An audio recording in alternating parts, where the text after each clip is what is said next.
रामपाल जी परमेश्वर जी की जय हो। परमपिता परमात्मा सारी सृष्टि के रचनहार, कुल मालिक, असंख्य ब्रह्मांडों के स्वामी, जगत गुरु, तीनों लोकों में प्रवेश करके सबका धारण पोषण करने वाले राजाधिराज, आत्माधार, नाथों के नाथ, देवों के देव महादेव, सर्वेश्वर महेश्वर, मृत्युंजय, अजरो अमर, आदि अनादि, सनातनी प्रभु, जगत पिता जगदीश्वर, श्री श्री 1008 की उपाधि के वास्तविक अधिकारी, अकाल मूरत सौद स्वरूपी राम वासुदेव, सर्वगतम ब्रह्म, परम पूज्य, प्रथम पूज्य, परम संत, परम पुरुष, परम धनी, परम दयालु, सत्य कबीर, हक्का कबीर, अल्लाहु कबीर, अल्लाहु अकबर, बाखबर, अल्लाह ताला, जगत के तारणहार, जगत के मुक्तिदाता, जगत के जगन्नाथ, हारे के सहारे, हिंदुओं के राम, मुसलमानों के अल्लाह, सिखों के वाहिगुरु, ईसाइयों के मसीह, दया के सागर दयानिधि, करुणा के सागर करुणानिधि, स्वयंभू परिभू, संकट मोचन, कष्ट हरण, मंगल करण, दुख भंजन, अविगत कबीर, निर्विकार निर्विषम परमात्मा, अलय अलेख सतगुरु, आदि अनादि सतगुरु, असली मर्यादा पुरुषोत्तम, असली राम, असली कृष्ण, असली घनश्याम, असली मुरारी, राजाओं के राजा, महाराजाओं के महाराजा, शहंशाहों के शहंशाह, सम्राटों के सम्राट, भगवानों के भगवान, अल्लाहों के अल्लाह, प्रभुओं के प्रभु, मसीहाओं के मसीह, सच्चे वाहिगुरु, बाबाओं के बाबा, पीरों के पीर, सेठों के सेठ, जगत सेठ, सावड़सा सेठ, सर्वगुण संपन्न, अनंत कोटि कलाओं के स्वामी, अनंत कोटि ब्रह्मांडों के नायक, योगियों में महायोगी, ध्यानियों में महाध्यानी, सिद्धों में परम सिद्ध, ज्ञानियों में तत्वज्ञानी, ब्रह्म ज्ञानी, महाज्ञानी, परम ज्ञानी, सर्वश्रेष्ठ ज्ञानी, विज्ञानी, युवा कबीर, समरथ कबीर, असमवात, अमित ओझा, सच्चे रहनुमा, करीम अल्लाह, सुभान अल्लाह, दुनिया के अंतिम पैगंबर, 8 सितंबर 1951 से गांव धनाना, जिला सोनीपत, हरियाणा, भारतवर्ष की पावन भूमि पे प्रकट रियल कल की भगवान श्री नारायण साकार हरि, श्री बाबा साहेब, नूर अनंत परमात्मा, सच्चे दरवेश, सच्चे बाखबर, संत श्रोमणी सतगुरु रामपाल जी परमेश्वर जी के चरण कमल में साध संगति से जुड़े हुए देश विदेश से आप और हम सभी सत्सेवक भाई बहनों का अनंत कोटि दंडवत प्रणाम। भाई और बहनों, बहुत बड़ी दया, बहुत बड़ी मेहर पूज्य गुरुदेव भगवान की, परमेश्वर रामपाल जी की, जिनके शुभ आशीर्वाद से, विशेष आशीर्वाद से, उन्हीं के कर कमल से लिखित पवित्र पुस्तक हिंदू साहिबान नहीं समझे, गीता, वेद, पुराण, इस पवित्र पुस्तक के ऊपर वीडियो बनाने की श्रृंखला जारी है। इसी श्रृंखला में आज हमारा ये तीसरे नंबर का वीडियो है। प्रत्येक वीडियो में पूज्य गुरुदेव भगवान के आशीर्वाद से विशेषकर हिंदू समाज के भाई बहनों को अध्यात्म के विषय में बहुत अच्छी खासी जानकारी प्राप्त हो रही है। पिछले वीडियो में हमने देखा कि किस प्रकार से परमेश्वर के द्वारा बनाए गए जितने भी जीव जंतु हैं, स्त्री पुरुष हैं, विशेषकर मानव शरीरधारी जितने भी स्त्री और पुरुष हैं पूरे विश्व के, जो आपस में अनेक धर्मों में बंट चुके हैं, उन सब के शरीर की रचना एक समान है। सभी के शरीर में बने कमल चक्रों में देवी देवताओं का वास है। उसके बाद पूज्य गुरुदेव ने हमें बताया कि सनातनी पूजा क्या है। वर्तमान में सनातनी पूजा हिंदू समाज में हो रही है या लुप्त हो चुकी है। तो बहुत सारी जानकारियां हमने प्राप्त की। आज हम इस तीसरे पार्ट में आगे बढ़ेंगे और तीसरे पार्ट में पूज्य गुरुदेव भगवान हमें क्या समझा रहे हैं कि सभी धर्मों के मानवों को, विश्व में जितने भी धर्म हैं, हिंदू, मुस्लिम, सिख, ईसाई, जैनी, सिख, बौद्ध, यहूदी, मंगोली, जितने भी धर्म हैं, तकरीबन 4000 के आसपास छोटे मोटे धर्म बने हुए हैं। उन धर्मों में जितने भी मानव शरीरधारी स्त्री या पुरुष हैं, उन सबको कर्म फल तीनों देवता ही देते हैं। कौन से तीनों देवता? श्री ब्रह्मा, श्री विष्णु, श्री शिव जी। क्योंकि ये तीनों देवता एक ब्रह्मांड में 3 लोक के स्वामी हैं और हम इनके अंतर्गत एक ब्रह्मांड में रहते हैं। तो ये यहाँ के मैनेजर हैं तीनों। श्री ब्रह्मा जी रजोगुण के स्वामी हैं, श्री विष्णु जी सतोगुण के स्वामी हैं और श्री शिव जी ये तमोगुण के स्वामी हैं, और पूरा ये प्राणी समुदाय इन्हीं तीनों गुणों से प्रभावित रहता है। तो विश्व के सभी धर्मों के सभी मानवों को, चाहे स्त्री हो या पुरुष हो, बच्चा हो या बूढ़ा हो, उन सबको उनके कर्मों के अनुसार फल ये तीनों देवता ही प्रदान करते हैं। अब यहाँ पर कुछ शंका समाधान है। पर्सन शंका होती है कि शरीर में जो कमल चक्र व देवता ब्रह्मा विष्णु आदि बताए हैं, इनको न ईसाई न यहूदी न मुसलमान न सिख आदि जानते तक नहीं, मानना यानी पूजना तो दूर की कौड़ी है। तो उत्तर गुरुदेव भगवान ने दिया है कि किसी के न मानने व न जानने से इन देवताओं का अस्तित्व समाप्त नहीं हो जाता है। यह अध्यात्म ज्ञान की कमी है। संपूर्ण अध्यात्म ज्ञान जो सूक्ष्म वेद में है, यानी 5वें वेद में, कबीर सागर में, गरीबदास जी के सदग्रंथ साहिब में, उसका ज्ञान वर्तमान में मेरे यानी लेखक के, लेखक कौन? परम पूज्य सतगुरु रामपाल जी, उनके अतिरिक्त विश्व में किसी को ज्ञान नहीं है। इस संपूर्ण अध्यात्म की जानकारी वर्तमान में सतगुरु रामपाल जी के अलावा धरती पर अन्य किसी भी साधु संत महात्मा आचार्य शंकराचार्य जी को नहीं है। जिस कारण से एक हिंदू धर्म को छोड़कर विश्व के बाकी धर्म के मानने वाले लोगों ने इन देवी देवताओं को मानना पूजना ही लगभग छोड़ रखा है। और वो लोग इस बात पर भी विश्वास नहीं करते हैं कि हमारे शरीर में जो कमल चक्र बने हुए हैं उनमें इन तीनों देवताओं का वास है, और ये तीनों देवता ही प्रत्येक इंसान को, चाहे स्त्री हो या पुरुष हो, कर्मों के अनुसार फल प्रदान करते हैं। तो पूज्य गुरुदेव भगवान कह रहे हैं कि भाई ये तो आपके आध्यात्मिक ज्ञान की कमी है।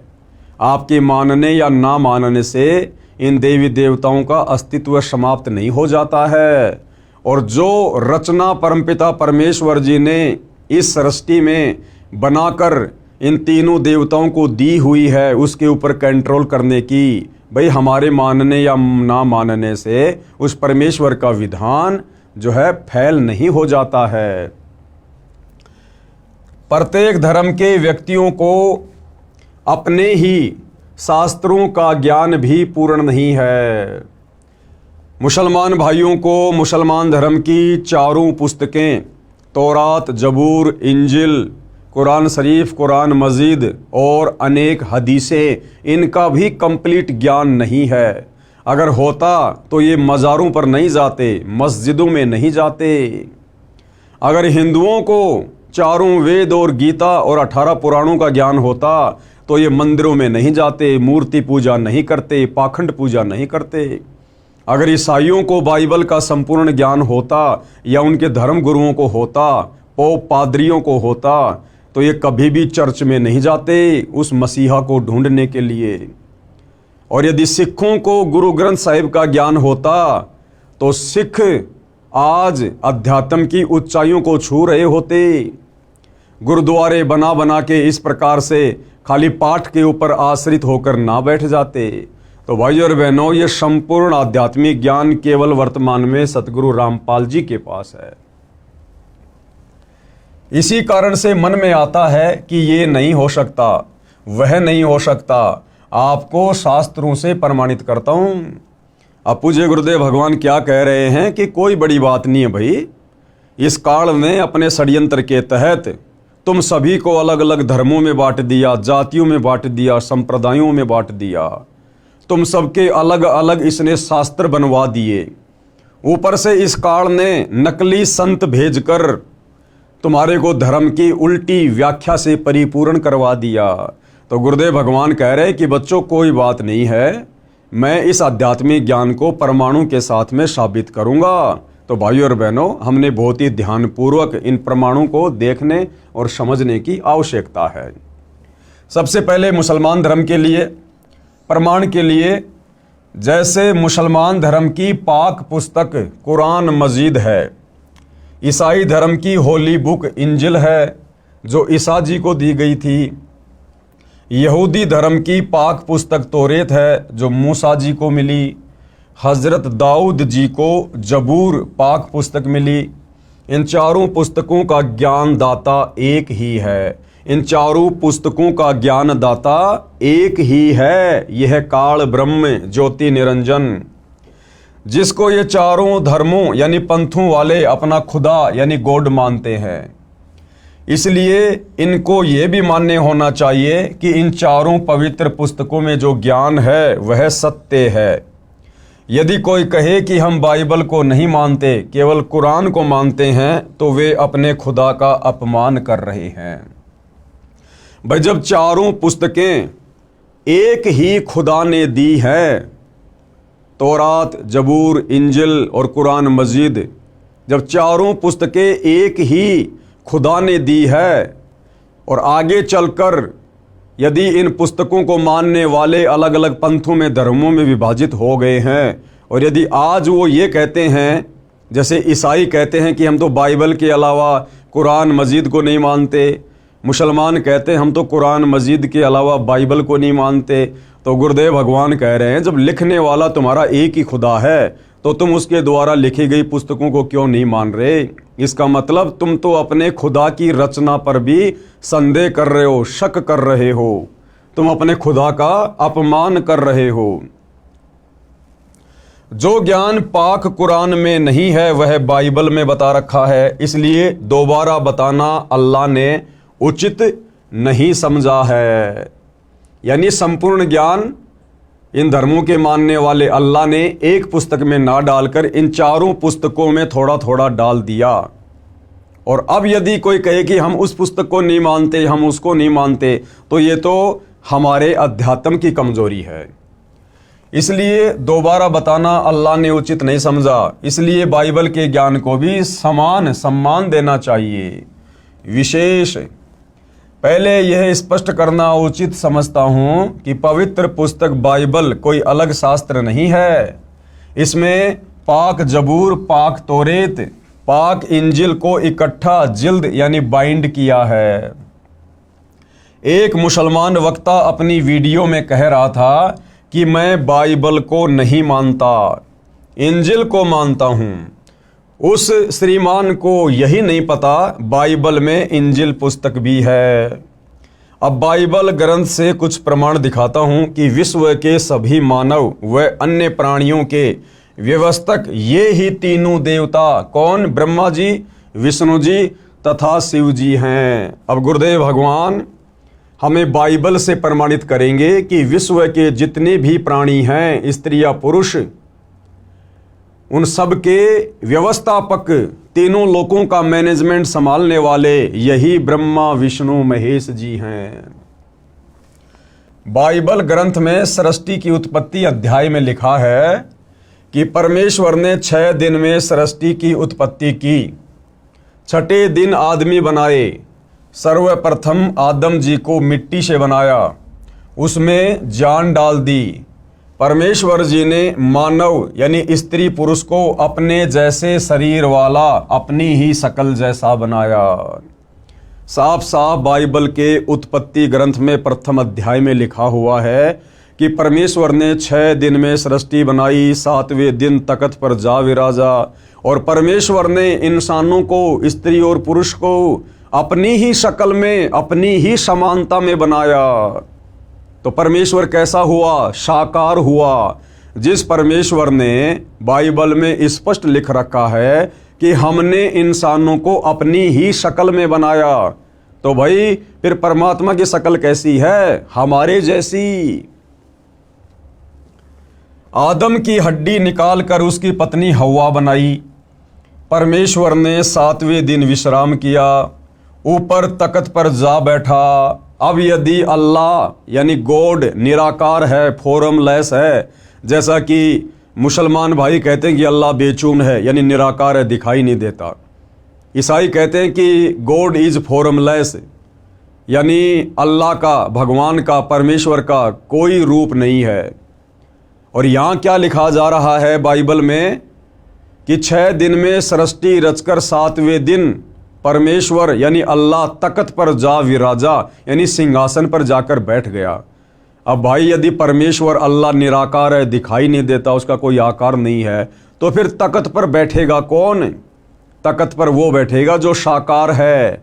तो भाइयों और बहनों, ये सारी की सारी सच्चाई हमारे ही धर्मशास्त्रों में वर्णित है, लेकिन तत्व ज्ञान के अभाव में, सच्चे सतगुरु की शरण के अभाव में, और हम इन बातों को, इस गूढ़ आध्यात्मिक ज्ञान को समझ नहीं पाए। ऊपर तख्त पर जा बैठा, उसके पश्चात श्री ब्रह्मा जी, श्री विष्णु जी तथा श्री शिव जी का कार्य प्रारंभ हो गया।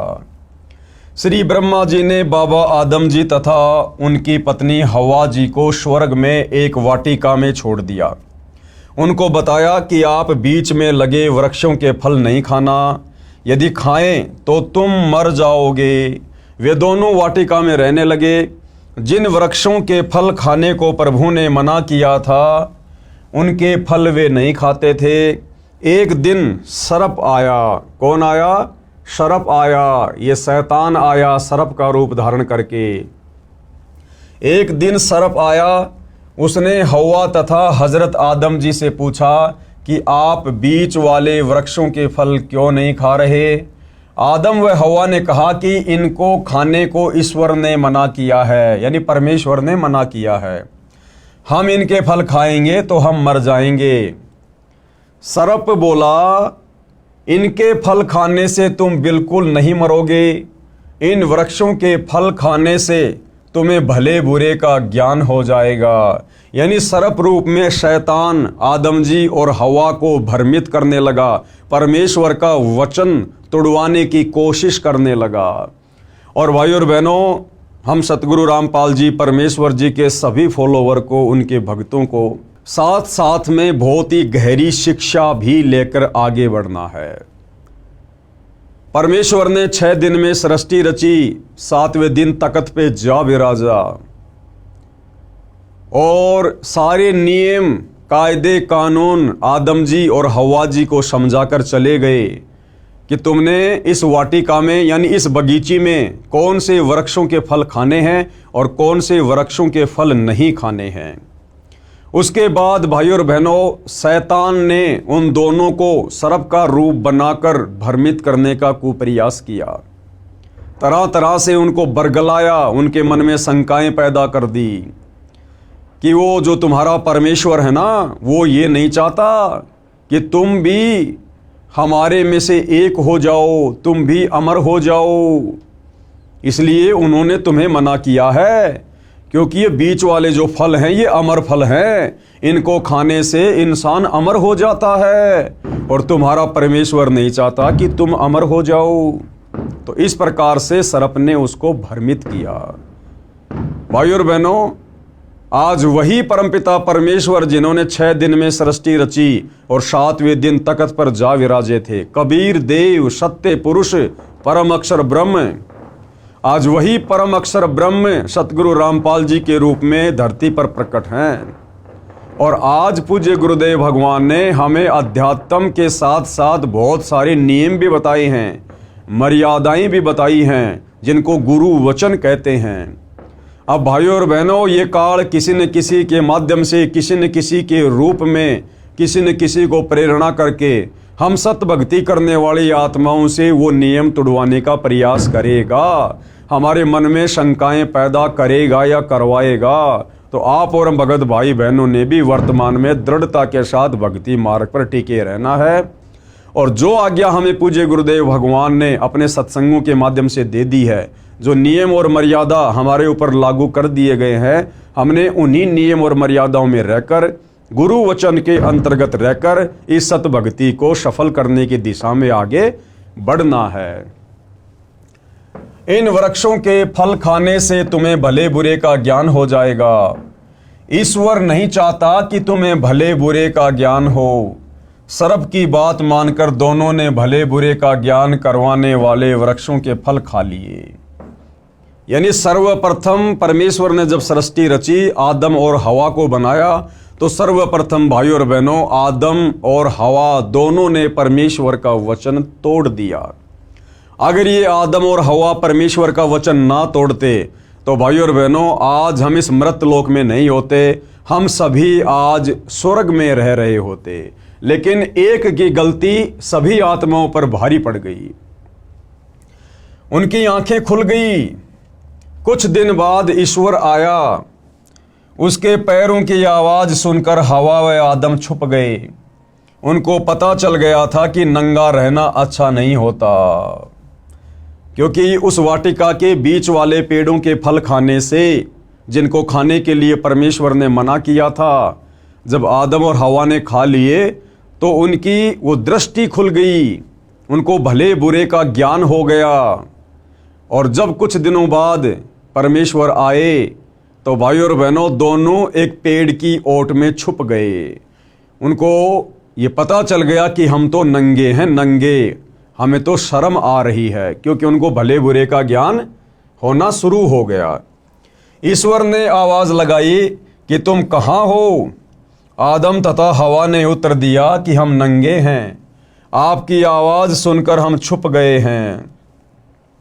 ईश्वर ने पूछा कि क्या तुमने बीच वाले वृक्षों का फल खा लिया? उत्तर मिला कि हाँ, हमने बीच वाले वृक्षों के फल खा लिए। आदम ने कहा कि आपने जो मेरे साथ स्त्री छोड़ी है, इसको सर्फ ने बहका दिया। आदम ने क्या कहा कि हे परमेश्वर, आपने मेरे साथ में ये जो स्त्री छोड़ी थी, इसको सर्प ने आकर बहका दिया और मैं फिर इसके बहकावे में आ गया, और हम दोनों ने उन फलों को खा लिया जिनको ना खाने की आज्ञा आप जी ने दी थी। हमने फल खा लिया। ईश्वर ने आदम व हवा के पहनने के लिए वस्त्र बनवाए। ईश्वर ने कहा कि मानव को भले बुरे का ज्ञान हो गया है, कहीं ये अमर होने वाले वृक्षों के फल खा ले और हम में से एक के समान हो जाए। इसलिए आदम जी व हवा जी को स्वर्ग से निकाल दिया। इस बाइबल के लेख से सिद्ध हो गया कि देवता एक से अधिक हैं। सब धर्मों के व्यक्तियों को कर्मों का फल ये तीनों देवता ही देते हैं। अन्य प्रमाण, पवित्र बाइबल के उत्पत्ति ग्रंथ 17:18 पृष्ठ 24 पर लिखा है कि अब्राहिम नामक व्यक्ति के घर 3 प्रभु आए। उस समय वह अपने घर से बाहर खेत में वृक्षों की छाया में बैठा था। दोपहर का समय था। अब्राहिम ने जमीन पर लेटकर उनको प्रणाम किया, भोजन करवाया। वे पापियों का नाश करने आए थे। कौन? तीनों देवता, ब्रह्मा विष्णु महेश। वे पापियों का नाश करने गए थे। वहां से 2 तो वापस लौट गए।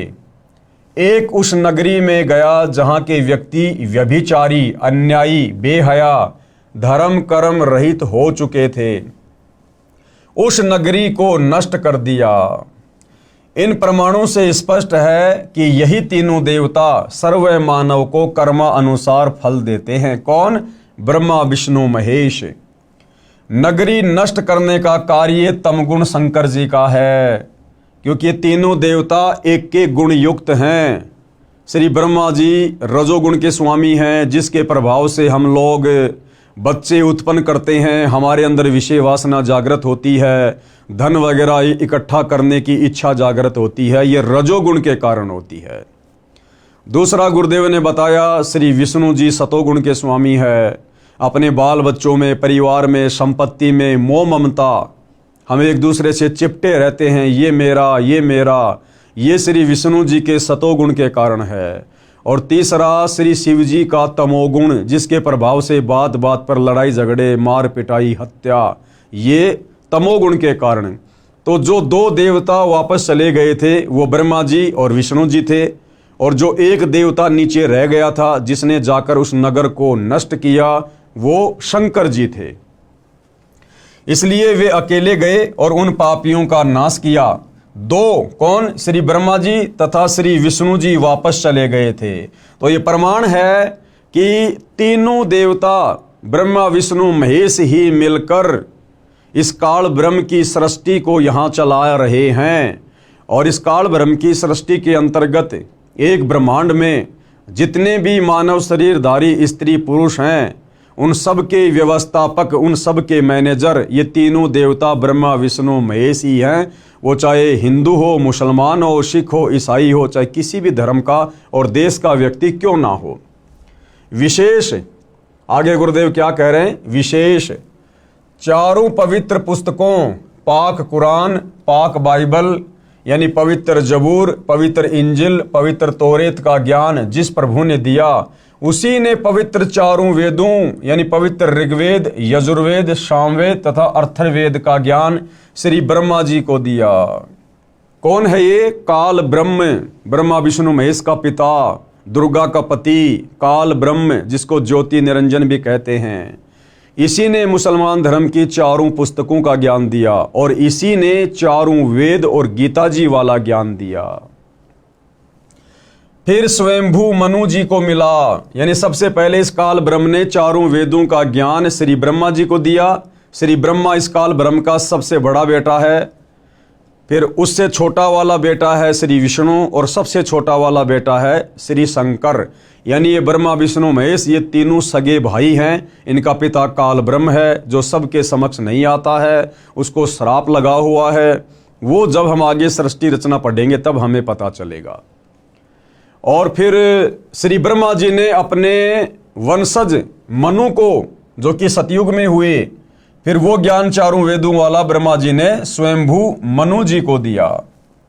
वेदों में चक्रों यानी कमलों का ज्ञान है परंतु अधूरा है, क्योंकि चारों वेदों में संपूर्ण आध्यात्मिक ज्ञान नहीं है। इसीलिए परमपिता परमेश्वर कबीर साहिब जी को, परम अक्षर ब्रह्म को, सत्य पुरुष को स्वयं तत्वदर्शी संत का रूप धारण करके पृथ्वी पर चारों वेदों से ऊपर का ज्ञान देने के लिए आना पड़ता है। सूक्ष्म वेद में संपूर्ण अध्यात्म ज्ञान है, उसी से कमल चक्रों का संपूर्ण ज्ञान पहले लिख दिया है। पवित्र वेदों का ज्ञान इन चारों पाक पुस्तकों तौरेत, जबूर, इंजिल तथा कुरान से पहले का है। इसलिए प्रभु ने इन पुस्तकों में दोबारा बताना उचित न समझा। सूक्ष्म वेद पांचवा वेद है। सूक्ष्म वेद कौन सा वेद है? पांचवा वेद। उसमें संपूर्ण अध्यात्म ज्ञान है, उसमें कमलों का वर्णन विस्तार से कहा है। वह संपूर्ण ज्ञान न वेदों में है, न गीता में, न पुराणों में, न कुरान में, न बाइबल में। क्योंकि गीता ज्ञान देने वाले ने गीता अध्याय 4 श्लोक 34 में कहा है कि तत्व ज्ञान जो गीता में नहीं है उसको तत्वदर्शी संतों के पास जाकर प्राप्त कर। भाइयों और बहनों, गीता का ज्ञान वेदों वाला ही ज्ञान है, यानी चारों वेदों का निष्कर्ष पवित्र गीता जी है। और संपूर्ण आध्यात्मिक ज्ञान ना तो चारों वेदों में है, फिर गीता जी में होगा कहाँ से? इसीलिए गीता ज्ञान देने वाले भगवान ने गीता अध्याय 4 श्लोक 34 में कहा है कि हे अर्जुन, उस तत्व ज्ञान को प्राप्त करने के लिए, समझने के लिए तू तत्वदर्शी संतों की खोज कर। इसलिए भाइयों और बहनों, संपूर्ण आध्यात्मिक ज्ञान देने के लिए उस परम अक्षर ब्रह्म सत्य पुरुष कबीर देव को तत्वदर्शी संत की भूमिका में पृथ्वी पर आना पड़ता है, जैसे कि वर्तमान में सतगुरु रामपाल जी के रूप में प्रकट हैं। उसको तत्वदर्शी संतों के पास जाकर प्राप्त कर। यदि गीता में तत्व ज्ञान होता तो बता देता कि तत्व ज्ञान उस अध्याय में है। इसी प्रकार कुरान मजीद में सूरत फुरकानी 25 आयत नंबर 52 से 59 में कहा है कि जिस परमात्मा ने 6 दिन में सृष्टि रची, 7वें दिन तख्त पर जा विराजा, उसकी खबर किसी बाखबर यानी तत्वदर्शी संत से पूछो।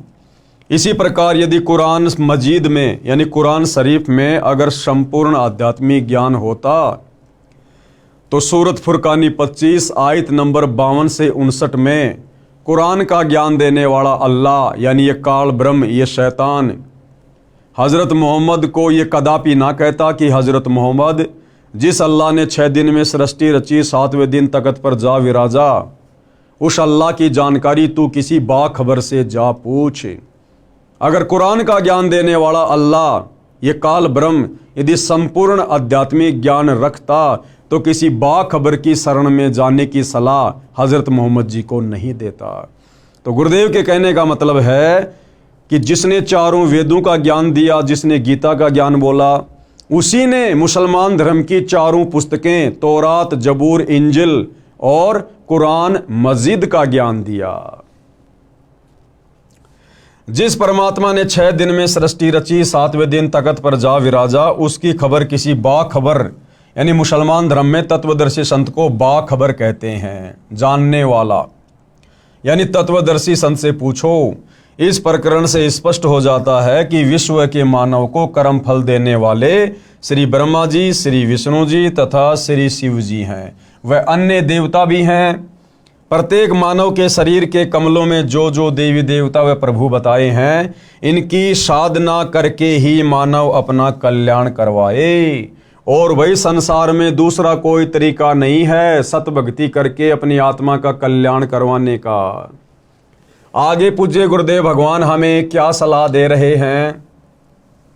मैं रामपाल दास व मेरे अनुयायी इन देवताओं की साधना नित्य करते हैं। हम इन देवताओं की पूजा नहीं करते, हम इनकी साधना करते हैं। पूजा में और साधना में पूज्य गुरुदेव भगवान ने इसी पुस्तक में पहले बताया कि बड़ा अंतर है। पूजा तो केवल अपने इष्ट की करनी होती है और उस इष्ट की प्राप्ति के लिए साधना इन देवताओं की भी साथ साथ में करनी पड़ती है। तो पूजा और साधना में रात दिन का अंतर होता है। तो गुरुदेव भगवान क्या कह रहे हैं कि मैं और मेरे अनुयायी इन देवताओं की साधना नित्य करते हैं। हालांकि भाई और बहनों, तत्वदर्शी संत को साधना करने की आवश्यकता नहीं पड़ती है, क्योंकि वे स्वयं परम अक्षर ब्रह्म होते हैं, स्वयं सारी सृष्टि के मालिक होते हैं। वे तो हमसे भक्ति करवाने के लिए आते हैं। लेकिन भाई और बहनों, इस काल लोक के नियम और मर्यादाओं के तहत गुरु शिष्य परंपरा को निभाते हुए उस परम अक्षर ब्रह्म को मनुष्य रूप धारण करके और एक मुंह बोला गुरु बना के भक्ति करने की लीला करनी पड़ती है। इसलिए वो परमेश्वर यहाँ पर लिख रहे हैं कि मैं और मेरे अनुयायी इन्हीं मंत्रों का जाप करते हैं जो मंत्र इन देवी देवताओं के हैं। मैं रामपाल दास व मेरे अनुयायी इन देवताओं की साधना नित्य करते हैं।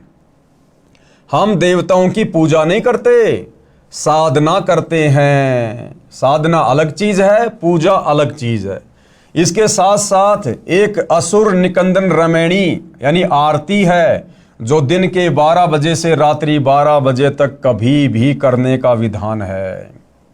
कहने का मतलब है, वर्तमान में बहुत सारे भविष्य वक्ता भविष्य मल्लिका का उदाहरण देकर दिन रात भविष्यवाणियां कर रहे हैं कि भाई आने वाला समय युग परिवर्तन का है, बड़ा विध्वंस होगा और जो लोग त्रिकाल संध्या करेंगे केवल उन्हीं का बचाव होगा। तो भाई और बहनों, असल में वो त्रिकाल संध्या क्या है, ये उन भविष्य मल्लिका वाले भविष्य वक्ताओं को नहीं पता है।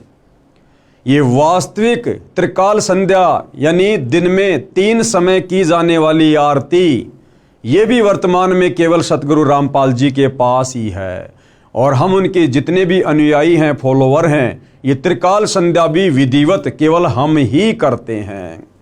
तो उसी त्रिकाल संध्या के अंतर्गत दोपहर की आरती, जिसको असुर निकंदन रमैणी कहते हैं, उस असुर निकंदन रमैणी में हम विश्व के समस्त देवी देवताओं की साधना करते हैं, उनकी स्तुति करते हैं।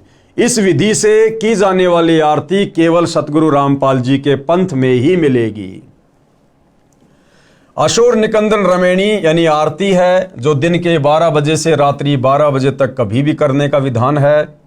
हम प्रतिदिन करते हैं। फिर भी कोई कहता है कि रामपाल देवी देवताओं को नहीं मानता, न अपने अनुयायियों को इनकी साधना करने देता, उसने ठीक से हमारे ज्ञान व भक्ति व साधना को समझा नहीं है। हम जीव तो इन देवताओं की शक्ति की तुलना में कीड़े मकोड़े के समान हैं, परंतु हम सत्य भक्ति व साधना करते हैं, हमारा मोक्ष निश्चित है। जो दास के द्वारा बताई शास्त्र प्रमाणित साधना व पूजा करेगा, उसका भी पूर्ण मोक्ष हो जाएगा। वह भी गीता अध्याय 18 श्लोक 62 में कहे सनातन परम धाम यानी सत्यलोक में चला जाएगा, उसको परम शांति प्राप्त होगी। उसका 3 ताप का कष्ट भी समाप्त हो जाएगा। अब भाइयों और बहनों, ये 3 ताप का कष्ट, विश्व के समस्त प्राणी, उनके ऊपर जो भी आपत्तियां आती हैं, आपदा आती हैं, वो 3 ताप के कष्ट के कारण ही आती है। और ये 3 ताप के कष्ट हैं दैहिक, दैविक और आध्यात्मिक, जिनका खुलासा आगे पूज्य गुरुदेव भगवान करेंगे। दैहिक यानी शरीर में आने वाले कष्ट, दैविक यानी किसी देवी देवता का रुष्ट हो जाना, और आध्यात्मिक किसी के द्वारा जादू जंत्र करवा देना, टोना टोटका करवा देना, मूठ वगैरह करवा देना। ये 3 ताप के कष्ट होते हैं जिससे मनुष्य शरीरधारी प्राणियों को दुखी किया जाता है। तो ये 3 ताप के कष्ट भी यदि इस पृथ्वी पर समूल रूप से नष्ट होते हैं तो केवल जगत गुरु तत्वदर्शी सतगुरु रामपाल जी की सत्य साधना करने से दूसरा धरती पर कोई उपाय नहीं है। तो क्या कह रहे हैं गुरुदेव? 3 ताप का कष्ट भी समाप्त हो जाएगा जो जीव के दुखों का मूल है। नोट, पूजा व साधना में क्या अंतर है? अब हमने अध्यात्म को जानने के लिए आगे बढ़ने से पहले यह जानना पड़ेगा कि सतगुरु रामपाल जी के सभी फॉलोअर इन तीनों देवताओं की जो साधना करते हैं, ये साधना क्या है और भक्ति मार्ग में पूजा क्या है, पूजा किसकी करनी पड़ेगी। तो ये सारी जानकारी गुरुदेव हमें बता रहे हैं। पूजा व साधना में क्या अंतर है, कृपया आप जी पढ़ें इसी पुस्तक के पेज नंबर 179 पर, जो हम आगे की वीडियो में पढ़ेंगे। यहां केवल 2 शब्द हैं, यानी संक्षिप्त वर्णन है। जो प्रार्थना हम करते हैं उसका कुछ अंश यहां लिखता हूं। जैसे दोपहर की आरती में हम भगत भाई बहन जो समस्त देवी देवताओं की स्तुति करते हैं, वंदना करते हैं, संक्षेप में गुरुदेव भगवान थोड़ा बहुत उस आरती को यहां लिख रहे हैं ताकि प्रथम बार सतगुरु रामपाल जी की पुस्तकें पढ़ने वाला, उनके सत्संग सुनने वाला किसी भी प्रकार की शंका में ना रहे, भ्रमणा में ना रहे कि भाई सतगुरु रामपाल जी तो देवी देवताओं की पूजा छुड़वाते हैं, उनकी साधना छुड़वाते हैं। ऐसा कुछ भी नहीं है। सतगुरु रामपाल जी देवी देवताओं की वास्तविक साधना करवाते हैं। और हम सभी भगत भाई बहन जो सतगुरु रामपाल जी के फॉलोवर हैं, जो दोपहर की आरती करते हैं, उसमें इन समस्त देवी देवताओं का जिक्र है। मैं लेखक देवी देवताओं का सम्मान करता हूं। हम सभी सतगुरु रामपाल जी के फॉलोवर समस्त देवी देवताओं का सम्मान करते हैं, आदर करते हैं, लेकिन पूजा हम केवल अपने गुरुदेव भगवान की करते हैं, अपने इष्ट की करते हैं। पूजा केवल परमेश्वर की करनी होती है, बाकी आदर सम्मान हम सबका करते हैं। मैं तथा मेरे अनुयायी प्रतिदिन विश्व के सभी देवी तथा देवताओं का सम्मान व उनकी स्तुति करते हैं। प्रमाण के लिए दोपहर की स्तुति के कुछ अंश। सत्य पुरुष समर्थ ओंकारा, अदली पुरुष कबीर हमारा, यानी जिसकी हमने पूजा करनी है वो हमारा इष्ट है कबीर, जो वर्तमान में तत्वदर्शी संत का रोल कर रहे हैं, यानी तत्वदर्शी संत की भूमिका कर रहे हैं सतगुरु रामपाल जी। ये स्वयं कबीर परमेश्वर हैं। तो पूजा तो हमने केवल अपने गुरुदेव भगवान की करनी है, उनके अनुसार बताई गई ही हमने भक्ति करनी है। बाकी आदर सम्मान हम सभी देवी देवताओं का करते हैं, उनके भी मंत्र जाप करते हैं।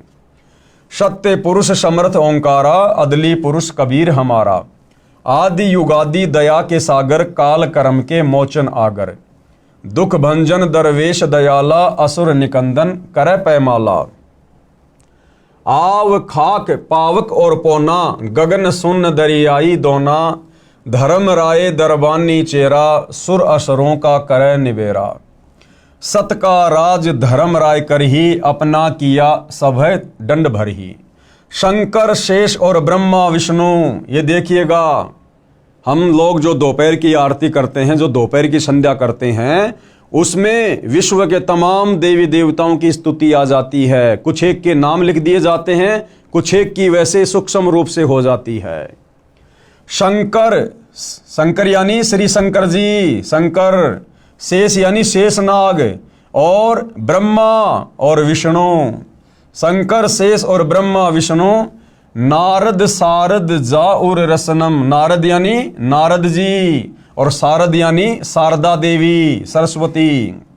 गौरीज और गणेश गोसाई, गौरीज यानी गौरीजा शंकर जी की पत्नी और गणेश शंकर जी के पुत्र। कारज सकल सिद्ध हो जाई, ब्रह्मा विष्णु और शंभु शेषा, ये तीनों देव दयालु हमेशा।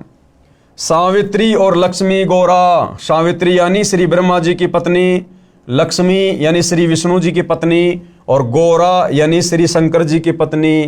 तीहू देवा सिर कर है चौरा, ये तीनों स्त्रियां अपने अपने पति के शीश पर चौर करती है। नील नाभ से ब्रह्मा आए, आदि ओम के पुत्र कहाए। शंभु मनु ब्रह्मा की शाखा, शंभु मनु यानी स्वयंभू मनु, ये ब्रह्मा जी से उत्पन्न है जिनको ब्रह्मा जी ने वेद दिए। ऋग यजुश्याम अथर्वन भाषा, पीव्रत भया उतान्नम पाता, जाके धुरु है आत्म ज्ञाता। शनक सनंदन सनातन संत कुमारा, ये ब्रह्मा जी के 4 पुत्र हैं, 4 पुत्र अनुरागी धारा। 33 कोटि कला विस्तारी, सहस 88 मुनि जन ध्यारी। कश्यप पुत्र सूरज सुर ज्ञानी, 3 लोक में किरण समानी। ये जो कश्यप जी हैं इनके पुत्र हैं सूर्य देव और 3 लोक में किरण समानी। 60,000 संगी बाल खेलम और बीना रागी अजब बलेलम। 3 कोटि योद्धा संग जाके, यानी सूर्य के ऊपर जो देवता कंट्रोल करता है सूर्य देव, उसके अंग संग 3 करोड़ योद्धा रहते हैं। सिकबंदी हैं पूर्ण साखें, हाथ खड़ग गल पुष्प की माला। कश्यप सुत है रूप विशाला। कौस्तुभ मणि जड़ा विमान तुम्हारा, यानी सूर्य देव का जो विमान है वो कौस्तुभ मणियों से जड़ा हुआ है। और सुर नर मुनि जन करत जुहारा। चंद सुर चकवे पृथ्वी माही, निश्वासर चरणों चितलाही। पीठे सूरज सन्मुख चंदा, काटे त्रिलोकी के फंदा। तारायण सब स्वर्ग समूलम, पखे रहें सतगुरु के फूलम।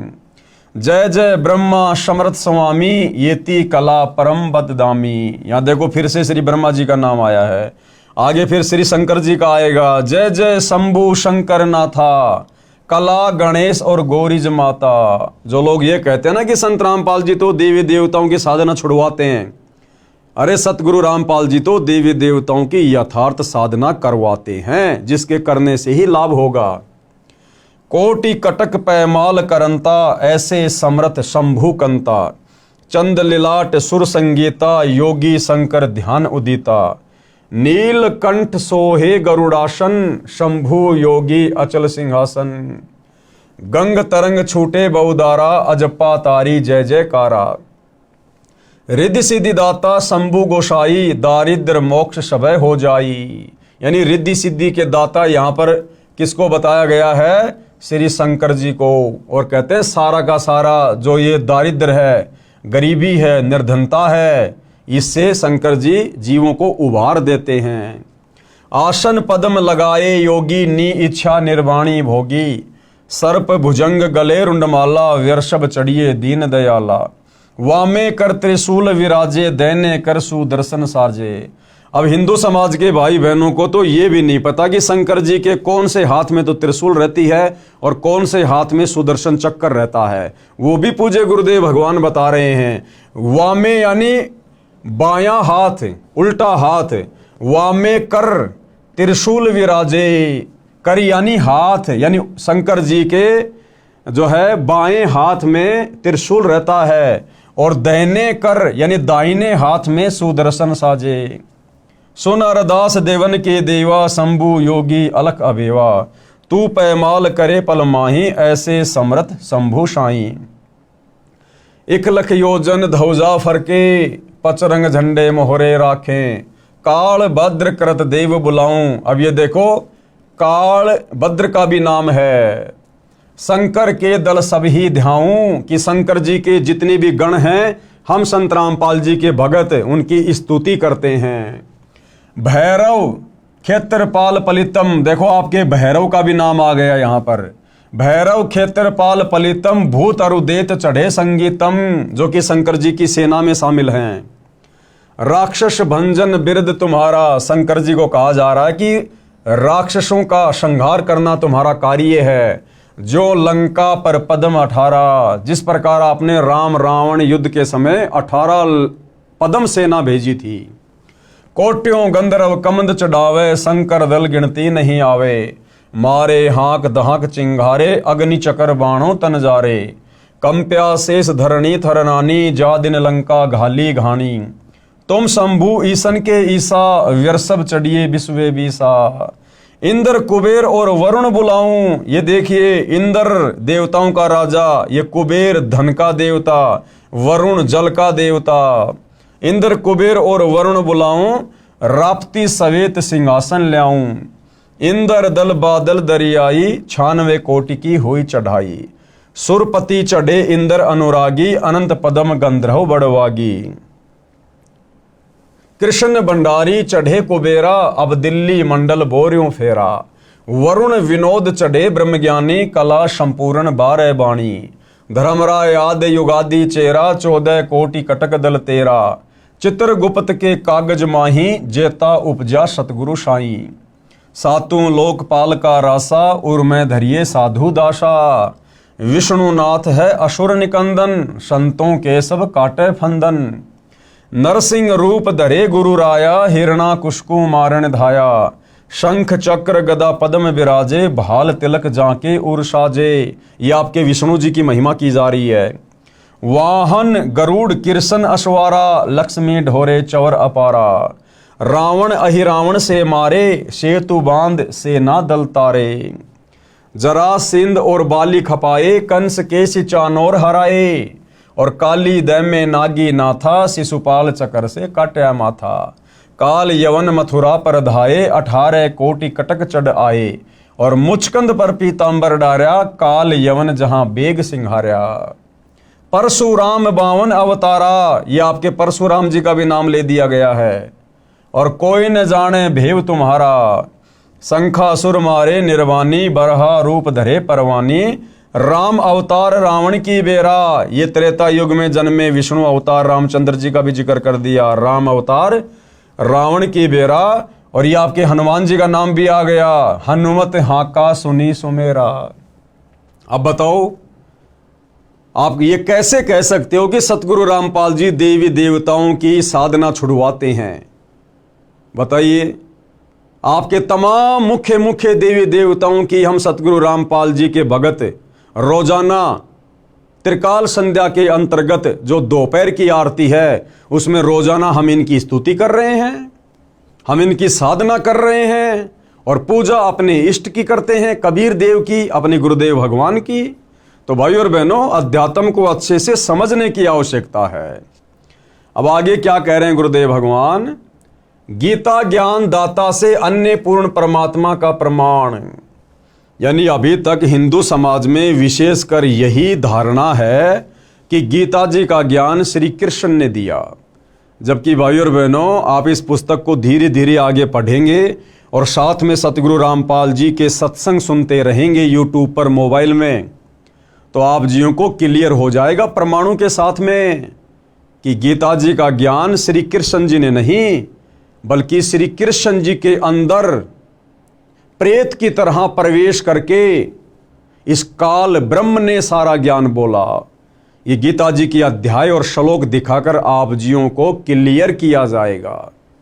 तो गीता का ज्ञान बोलने वाला कौन? ये काल ब्रह्म, जो कि ब्रह्मा विष्णु महेश का पिता है, दुर्गा का पति है। उसी ने मुसलमान धर्म की 4 पुस्तकों का ज्ञान दिया, उसी ने 4 वेद और गीता जी का ज्ञान दिया। उस काल ब्रह्म से अन्य है वो पूर्ण परमात्मा, जिसका जिक्र उसने गीता जी अध्याय 18 श्लोक नंबर 62 में किया है, जिसको परम अक्षर ब्रह्म भी कहते हैं, जिसको सत्य पुरुष कहा है, जिसका कबीर देव नाम है। जो कबीर देव वर्तमान में सतगुरु रामपाल जी के रूप में धरती पर प्रकट हैं। और आप और हम नादान प्राणियों को ये सत्य ज्ञान समझाने के लिए एक साधारण संत की भूमिका कर रहे हैं। भाई और बहनों, धैर्य से सुनेंगे तो पूरा अध्यात्म क्लियर होता चला जाएगा। तो गीता ज्ञान दाता यानी काल ब्रह्म से अन्य पूर्ण परमात्मा का प्रमाण। अब ये गीता जी में कहाँ लिखा हुआ है, किस अध्याय में है, किस श्लोक में है, आप धैर्य के साथ में देखते रहिए। और यदि आपने गीता जी को खरीद लिया है तो आप गीता जी से साथ साथ में अध्याय और श्लोक मिलान भी करते रहिए। हमारा इष्ट यानी पूज्य परम अक्षर ब्रह्म है। परम अक्षर ब्रह्म कौन? कबीर देव, सत्य पुरुष। हम पूजा इसकी करते हैं जो गीता का ज्ञान बताने वाले से अन्य है, भिन्न है। वह पूर्ण परमात्मा है, अविनाशी है। अविनाशी यानी जिसका कभी विनाश नहीं होता, और सबका धारण पोषण करने वाला है। तीनों लोकों में प्रवेश करके सबका धारण पोषण कौन करता है? ये परम अक्षर ब्रह्म, सत्य पुरुष कबीर देव। तथा सम्मान साधना प्रधान देवताओं का भी करते हैं। यानी हम सतगुरु रामपाल जी के भगत पूजा तो करते हैं परम अक्षर ब्रह्म की, कबीर देव की, लेकिन सम्मान और साधना ये जो प्रधान देवी देवता हैं जिनका वास हमारे शरीर में बने उन कमलों में है, हम उनका भी करते हैं। परम अक्षर ब्रह्म के विषय में कौन परम अक्षर ब्रह्म? कबीर देव, सत्य पुरुष, उत्तम परमात्मा। परम अक्षर ब्रह्म के विषय में गीता में इस प्रकार लिखा है। क्या लिखा है? गीता अध्याय 8 श्लोक 1 में अर्जुन ने गीता ज्ञान बोलने वाले से प्रश्न किया कि हे भगवान, आपने जिस तत्व ब्रह्म के विषय में गीता अध्याय 7 श्लोक 29 में कहा है, वह तत्व ब्रह्म क्या है? वो तत्व ब्रह्म क्या है? अर्जुन ने पूछा। तो गीता ज्ञान बताने वाले ने गीता अध्याय 8 श्लोक 3 में उत्तर दिया है। क्या उत्तर दिया है? कि वह परम अक्षर ब्रह्म है। वो कौन है? परम अक्षर ब्रह्म है। फिर इसी गीता अध्याय 8 के श्लोक 5 और 7 तथा अपनी भक्ति करने को कहा है, तथा गीता के इसी अध्याय 8 के श्लोक 8, 10, 20, 22 में अपने से अन्य इसी परम अक्षर ब्रह्म की भक्ति करने को कहा है।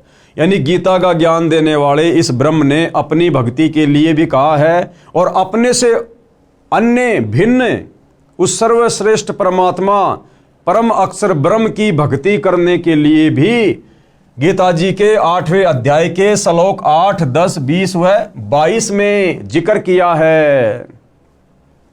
इसके विषय में गीता अध्याय 2 श्लोक 17, गीता अध्याय 15 श्लोक 17 में बताया है। परम अक्षर ब्रह्म को गीता बोलने वाले ने सबका धारण पोषण करने वाला तथा परमात्मा कहा है। अब देख लो भाइयों और बहनों, गीता का ज्ञान देने वाले ने, गीता का ज्ञान देने वाले ने उस परम अक्षर ब्रह्म को ही सबका धारण पोषण करने वाला और परमात्मा बताया है। परम अक्षर ब्रह्म को, किसको? परम अक्षर ब्रह्म को, कबीर देव को, सत्य पुरुष को गीता बोलने वाले ने सबका धारण पोषण करने वाला तथा परमात्मा कहा है। अगर ये गीता ज्ञान देने वाला ब्रह्म खुद ही परमात्मा होता, सबका धारण पोषण करने वाला होता, तो अपने से अन्य उस परम अक्षर ब्रह्म को सबका धारण पोषण करने वाला और परमात्मा कहकर संज्ञा ना देता। और यह भी कहा है कि यही वास्तव में अविनाशी है। ये काल ब्रह्म खुद भी अविनाशी नहीं है, इसकी भी जन्म और मृत्यु होती है। भाई और बहनों, अभी हम केवल भूमिका में पढ़ रहे हैं। भूमिका समाप्त होने के बाद जब हम इस पवित्र पुस्तक हिंदू साहिबान नहीं समझे गीता वेद पुराण में आगे बढ़ेंगे, तो साथ साथ में पूज्य गुरुदेव भगवान गीता के श्लोक दिखाएंगे, अध्याय बताएंगे, और आंखों देखकर हमें फिर विश्वास होगा कि वास्तव में गीता ज्ञान देने वाला भगवान कंप्लीट नहीं है। और गीता का ज्ञान श्री कृष्ण ने नहीं बोला। श्री कृष्ण जी का तो केवल शरीर काम में लिया गया था। उस शरीर के अंदर प्रेत की तरह प्रवेश करके इनके पिता यानी ब्रह्मा विष्णु महेश के पिता इस काल ब्रह्म ने वो ज्ञान दिया। और ये जो काल ब्रह्म है, ये भी गीता जी में कहता है कि अर्जुन, मैं भी अविनाशी नहीं हूँ, मेरा भी जन्म और मृत्यु होती है। तो आगे हम अपनी आंखों से देखेंगे कि गीता के किस अध्याय में और किन किन श्लोकों में ये जानकारी है। यह भी कहा है कि यही वास्तव में अविनाशी है, पुरुषोत्तम है। पुरुषोत्तम यानी पुरुष यानी भगवान, और पुरुषोत्तम यानी भगवानों में सर्वश्रेष्ठ भगवान कौन? परम अक्षर ब्रह्म कबीर देव, जिसको मारने में कोई सक्षम नहीं है, जिससे संसार व्याप्त है। यानी सारे संसार की रचना उसी परम अक्षर ब्रह्म ने की है, कबीर देव ने की है। जो मेरे से अन्य है, यानी गीता ज्ञान देने वाला कह रहा है कि वो मेरे से भिन्न है, अलग है अर्जुन। गीता अध्याय 18 श्लोक 62 में उसी की शरण में जाने को कहा है। गीता का ज्ञान देने वाला काल ब्रह्म स्वयं कह रहा है अध्याय 18 श्लोक 62 में कि अर्जुन, अगर तुझे उस सनातन परम धाम की प्राप्ति करनी है, जहां जाने के बाद साधक लौटकर इस गंदे लोक में, मेरे लोक में नहीं आता, जन्म मरण के चक्कर में नहीं रहता, गधा कुत्ता सुअर नहीं बनता, उसके लिए तू उस परम अक्षर ब्रह्म की शरण में चला जा। यानी अपने से अन्य दूसरे परमेश्वर की शरण में जाने को गीता का ज्ञान देने वाला ये ब्रह्म कह रहा है। गीता अध्याय 18 श्लोक 62 में उसी की शरण में जाने को कहा है। पेश है प्रमाण के लिए गीता अध्याय 7 श्लोक 29, गीता अध्याय 8 श्लोक 1, 3, 5, 10, 20 और 22 तथा गीता अध्याय 15 श्लोक 17, गीता अध्याय 2 श्लोक 17 की फोटो कॉपी। अब भाई और बहनों, सारे के सारे जो प्रमाण है वो आपकी आंखों के सामने रखे जा रहे हैं। एक एक प्रमाण को आप जी देखते चलिएगा, जिसके अनुवादक जय दयाल गोविंदका हैं तथा प्रकाशक व मुद्रक गीता प्रेस गोरखपुर है। यानी गीता प्रेस गोरखपुर से प्रकाशित हिंदू समाज की जितनी भी धार्मिक पुस्तकें हैं, निसंदेह पूरा हिंदू समाज उनको सत्य मानता है, ऑथेंटिक मानता है। गीता अध्याय 7 श्लोक 29 की फोटोकॉपी क्या लिखा हुआ है? जरा मरण मोक्षाय माम आश्रित यतंती ये ते ब्रह्म तत्व विदु कृतनाम अध्यात्म कर्म च अखिलम। और बिल्कुल संस्कृत के सामने हिंदी भी लिखी हुई है ताकि समझने में कोई दिक्कत ना रहे। तो ये जो काल ब्रह्म है जिसने गीता जी का ज्ञान दिया, तो ये काल ब्रह्म क्या कह रहा है? अपने से अन्य किसी और को परमात्मा बता रहा है। तो हिंदू समाज के भाई बहनों को गीता जी में प्रमाण देखकर ये विश्वास हो जाना चाहिए कि हम गीता का ज्ञान देने वाले को जो श्री कृष्ण जी मान रहे थे, वो श्री कृष्ण जी नहीं थे। श्री कृष्ण जी में प्रवेश करके काल ब्रह्म गीता का ज्ञान दे रहा है। और वो काल ब्रह्म भी कह रहा है कि भाई मैं कंप्लीट भगवान नहीं हूं, मैं सारी सृष्टि का मालिक नहीं हूं, मैं परमपिता परमेश्वर नहीं हूं, मेरे से अन्य है वो परमात्मा जिसको परम अक्षर ब्रह्म कहते हैं, जो सतलोक में रहता है, जो सबका धारण पोषण करता है और तत्वदर्शी संत के माध्यम से उसकी भक्ति करने वाले का सदा सदा के लिए जन्म मरण समाप्त हो जाता है। तो क्या कह रहा है गीता ज्ञान देने वाला भगवान? जो मेरे शरण होकर जरा और मरण से छूटने के लिए यत्न करते हैं, वे पुरुष उस ब्रह्म को, ब्रह्म यानी भगवान को, संपूर्ण अध्यात्म को तथा संपूर्ण कर्मों को जानते हैं। बिल्कुल क्लियर कर दिया है। अब आप जी ध्यान से पढ़िएगा आगे। गीता अध्याय 8 श्लोक 1 की फोटोकॉपी। किम तत् ब्रह्म किम अध्यात्म किम कर्म पुरुषोत्तम अधिभूतम च किम प्रोक्तम अधिदेवम किम उच्चते। इस प्रकार भगवान के वचनों को न समझकर अर्जुन बोले, क्या बोले?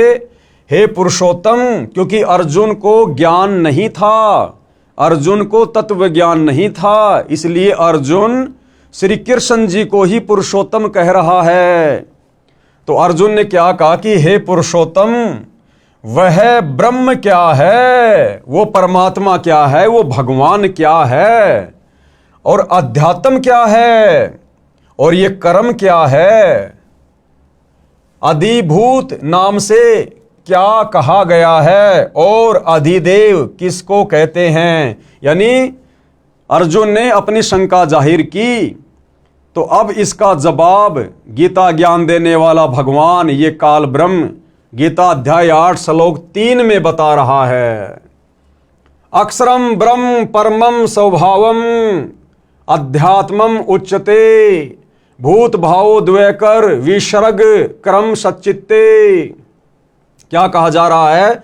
इस प्रकार अर्जुन के प्रश्न करने पर श्री भगवान बोले, यानी काल ब्रह्म ने जवाब दिया। और क्या कहा कि वो ब्रह्म क्या है, वो तत्व ब्रह्म क्या है? कहते हैं वो परम अक्षर ब्रह्म है, कि वो तो परम अक्षर ब्रह्म है जो सर्वश्रेष्ठ परमात्मा है, तीनों लोकों में प्रवेश करके सबका धारण पोषण करने वाला है, वो परम अक्षर ब्रह्म है। अपना स्वरूप अर्थात जीवात्मा अध्यात्म नाम से कहा जाता है तथा भूतों के भाव को उत्पन्न करने वाला जो त्याग है वह कर्म नाम से कहा गया है। अब भाइयों और बहनों, इन सभी श्लोकों का अच्छे से स्पष्टीकरण सतगुरु रामपाल जी करके हमें समझाएंगे। गीता अध्याय 8 श्लोक 5 की फोटोकॉपी, ये श्लोक आप भाई बहनों की आंखों के सामने है, आप अपने सामने रखी गीता से मिला सकते हैं। ये इसका हिंदी अनुवाद है। जो पुरुष यानी जो भगवान, पुरुष यानी भगवान कौन कह रहा है? गीता ज्ञान देने वाला ब्रह्म कह रहा है कि जो पुरुष यानी भगवान अंत काल में भी मुझको ही सुमरण करता हुआ शरीर को त्याग कर जाता है, वह मेरे साक्षात स्वरूप को प्राप्त होता है, इसमें कुछ भी संशय नहीं है। यानी ये गीता ज्ञान देने वाला ब्रह्म कह रहा है कि जो व्यक्ति, जो साधक, जो भगत शरीर छोड़ते समय अंत समय तक मुझे ध्यान में रखता है, मेरे ओम नाम की जाप करता है, मेरी साधना करता है, वो अंत काल में मुझे ही प्राप्त होता है। लेकिन इसकी प्राप्ति मात्र से हमारा कंप्लीट मोक्ष नहीं है। उसके लिए इसने अपने से अन्य दूसरे भगवान की शरण में जाने को कहा है, परम अक्षर ब्रह्म की शरण में जाने को। गीता अध्याय 8 श्लोक 6 की फोटोकॉपी, ये संस्कृत में श्लोक लिखा हुआ है, आप जी पढ़ सकते हैं। यहां पर हिंदी अनुवाद है। कौन्ते, कौन्ते यानी हे कुंती पुत्र अर्जुन, यह मनुष्य अंतकाल में जिस जिस भी भाव को सुमरण करता हुआ शरीर का त्याग करता है, उसको ही प्राप्त होता है, क्योंकि वह सदा उसी भाव में रहा है। क्या भाव है इसका? कि ये मनुष्य स्त्री हो या पुरुष हो, अंत काल में जिसको भी सुमरण करता हुआ शरीर छोड़ता है, उसी के धाम में चला जाता है, उसी के लोक में चला जाता है। सीधी भाषा में गुरुदेव ने बताया कि जहां आशा तहां बासा होई, मन कर्म वचन सुमरियो सोई। अंत काल में ये प्राणी जिस भी भाव में भावित रहता है, यानी जिसका भी सुमरण करता है, जिसमें भी इसकी सुरती टिकी रहती है, जैसे कोई अपने इष्ट विष्णु जी का ध्यान करता है, विष्णु जी का सुमरण करता है, तो शरीर छोड़ने के बाद वो साधक सीधा विष्णु जी के लोक में जाता है। और यदि शरीर छोड़ते समय कोई व्यक्ति अपने बेटा बेटी, खेत खलिहान, कार कोठी, अगर उनके बारे में सुमरण करता है, उनका चिंतन करता है, उनके विषय में सोचता रहता है कि मेरे मरने के बाद मेरे परिवार का क्या होगा, इस फसल को कौन संभालेगा, खेती बाड़ी का ध्यान कौन रखेगा, मेरे बच्चे अभी बहुत छोटे हैं, तो मरते समय उस नादान प्राणी की सोच, सुरती, सुमरण, चिंतन उस परिवार में रहा, तो शरीर छोड़ने के बाद वो उसी परिवार में वापस गधा कुत्ता बनकर, गाय बैल भैंस बनकर जन्म लेता है। तो इस अध्याय का ये सारांश है कि हे कुंती पुत्र अर्जुन, यह मनुष्य अंतकाल में, अंतकाल यानी शरीर छोड़ते समय जिस जिस भी भाव को सुमरण करता हुआ शरीर का त्याग करता है, उसको ही प्राप्त होता है, क्योंकि वह सदा उसी भाव से भावित रहा है। गीता अध्याय 8 श्लोक नंबर 7 की फोटोकॉपी, ये श्लोक आप जी की आंखों के सामने है, यहां पर हिंदी लिखी हुई है। इसलिए हे अर्जुन, तू सब समय में निरंतर मेरा सुमरण कर और युद्ध भी कर। अब भाइयों और बहनों, ये काल ब्रह्म नहीं चाहता कि कोई भी प्राणी मेरे इस 21 ब्रह्मांड से निकलकर मुक्ति को प्राप्त हो जाए, उस परम अक्षर ब्रह्म के सनातन परम धाम सतलोक में चला जाए। ये काल ब्रह्म ऐसा क्यों नहीं चाहता है? इसलिए तो यहां पर अर्जुन को सत्यता नहीं बता रहा, अर्जुन को हकीकत नहीं बता रहा। ये तो कह रहा है कि अंत समय में ये प्राणी जिसका भी सुमरण करता हुआ शरीर छोड़ता है उसी के लोक में चला जाता है। और अध्याय 18 श्लोक 62 में यह भी कह दिया कि मेरे से अन्य वो परम अक्षर ब्रह्म है, पूर्ण परमात्मा, जहां जाने के बाद साधक फिर कभी लौटकर इस गंदे संसार में नहीं आता। फिर यहां पर गीता अध्याय 8 श्लोक 7 में वो अर्जुन को क्यों भ्रमित कर रहा है कि इसलिए अर्जुन तू मेरा ध्यान कर और तू युद्ध भी कर, क्योंकि वो नहीं चाहता कि कोई भी प्राणी उसके जाल से बाहर निकल जाए, उसके लोक से बाहर निकल जाए। ऐसा क्यों? क्योंकि भाइयों और बहनों, गीता का ज्ञान देने वाले इस काल ब्रह्म को, ज्योति निरंजन को, दुर्गा के पति को, ब्रह्मा विष्णु महेश के पिताजी को, पूर्ण परमात्मा परम अक्षर ब्रह्म की ओर से एक भयंकर श्राप लगा हुआ है। वो श्राप क्यों लगा, कहां लगा, क्या गलती करी थी और क्या वो श्राप था, इसको प्रतिदिन 1 लाख मानव शरीरधारी स्त्री पुरुषों के सूक्ष्म शरीर में जमा वासना को, गंध को खाने का श्राप लगा हुआ है। इसलिए ये यहां पर सभी को भ्रमित रखता है और अपनी ही साधना में लगा के रखना चाहता है, ताकि ये प्राणी इस काल ब्रह्म की साधना करके इसी के 21 ब्रह्मांड में जन्मते रहें और मरते रहें और इसके भोजन की व्यवस्था बनी रहे। तो भाई और बहनों, जब हम आगे इसी पुस्तक में या यूट्यूब पर मोबाइल से सतगुरु रामपाल जी के सृष्टि रचना वाले सत्संग सुनेंगे, तब हमें पता चलेगा कि इस काल ब्रह्म ने उस सनातन परम धाम में, ये भी पहले वहीं रहता था परम अक्षर ब्रह्म के पास में, ये भी उसी का बेटा है, उसी की संतान है, उसी की आत्मा है। इसने वहां सतलोक में क्या ऐसी गलती कर दी थी जिस कारण से कबीर परमेश्वर जी ने, परम अक्षर ब्रह्म ने इस काल समेत दुर्गा को और हम सभी आत्माओं को इसके साथ इस गंदे लोक में यानी 21 ब्रह्मांड में सतलोक से 16 शंख कोस की दूरी पर भेज दिया। तो ये सारी जानकारी भाइयों और बहनों हमें सृष्टि रचना को पढ़ने और सुनने से मिलेगी। आगे चलकर इस पुस्तक में भी सृष्टि रचना लिखी हुई है। आप जी यूट्यूब पर संत रामपाल जी के सत्संग के माध्यम से भी सृष्टि रचना को समझ सकते हैं। तो यहां पर यह काल ब्रह्म, गीता का ज्ञान देने वाला भगवान, ये अर्जुन को भ्रमित कर रहा है। इसलिए हे अर्जुन, तू सब समय में निरंतर मेरा स्मरण कर और युद्ध भी कर। इस प्रकार मुझ में अर्पण किए हुए मन बुद्धि युक्त होकर तू निसंदेह मुझको ही प्राप्त होगा। और ये कहां रहता है?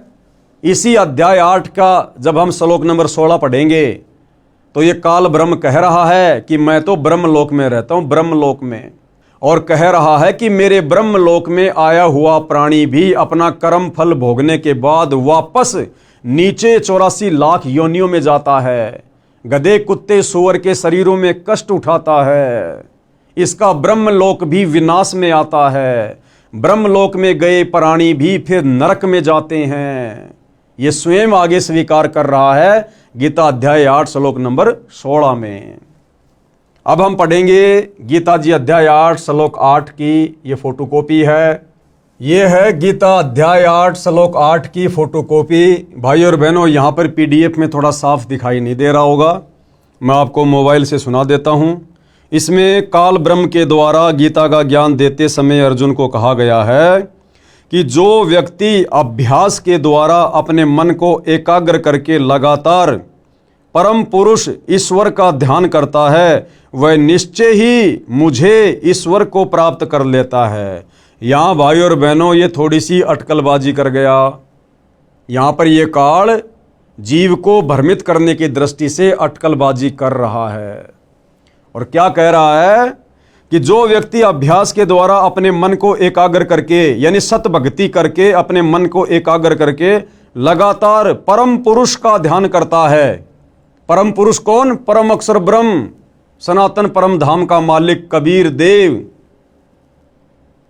जो व्यक्ति अपने मन को एकाग्र करके लगातार परम पुरुष का ध्यान करता है वह निश्चय ही मुझे प्राप्त कर लेता है।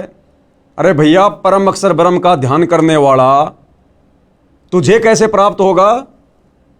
क्योंकि इसने पहले स्पष्ट कर दिया कि शरीर छोड़ते समय अंत काल में जो व्यक्ति जिसका भी स्मरण करता है उसी के लोक में जाएगा। तो यहां पर यह खुद कह रहा है कि जो व्यक्ति अभ्यास के द्वारा अपने मन को एकाग्र करके लगातार परम पुरुष का ध्यान करता है, तो भाई जो परम पुरुष का ध्यान करेगा वो तो परम पुरुष के लोक में जाएगा, सतलोक में। लेकिन आगे फिर ये अटकलबाजी कर रहा है जीव को भ्रमित करने के लिए, वह निश्चय ही मुझे प्राप्त कर लेगा। तो अब हम आगे बढ़ते हैं भाई और बहनों।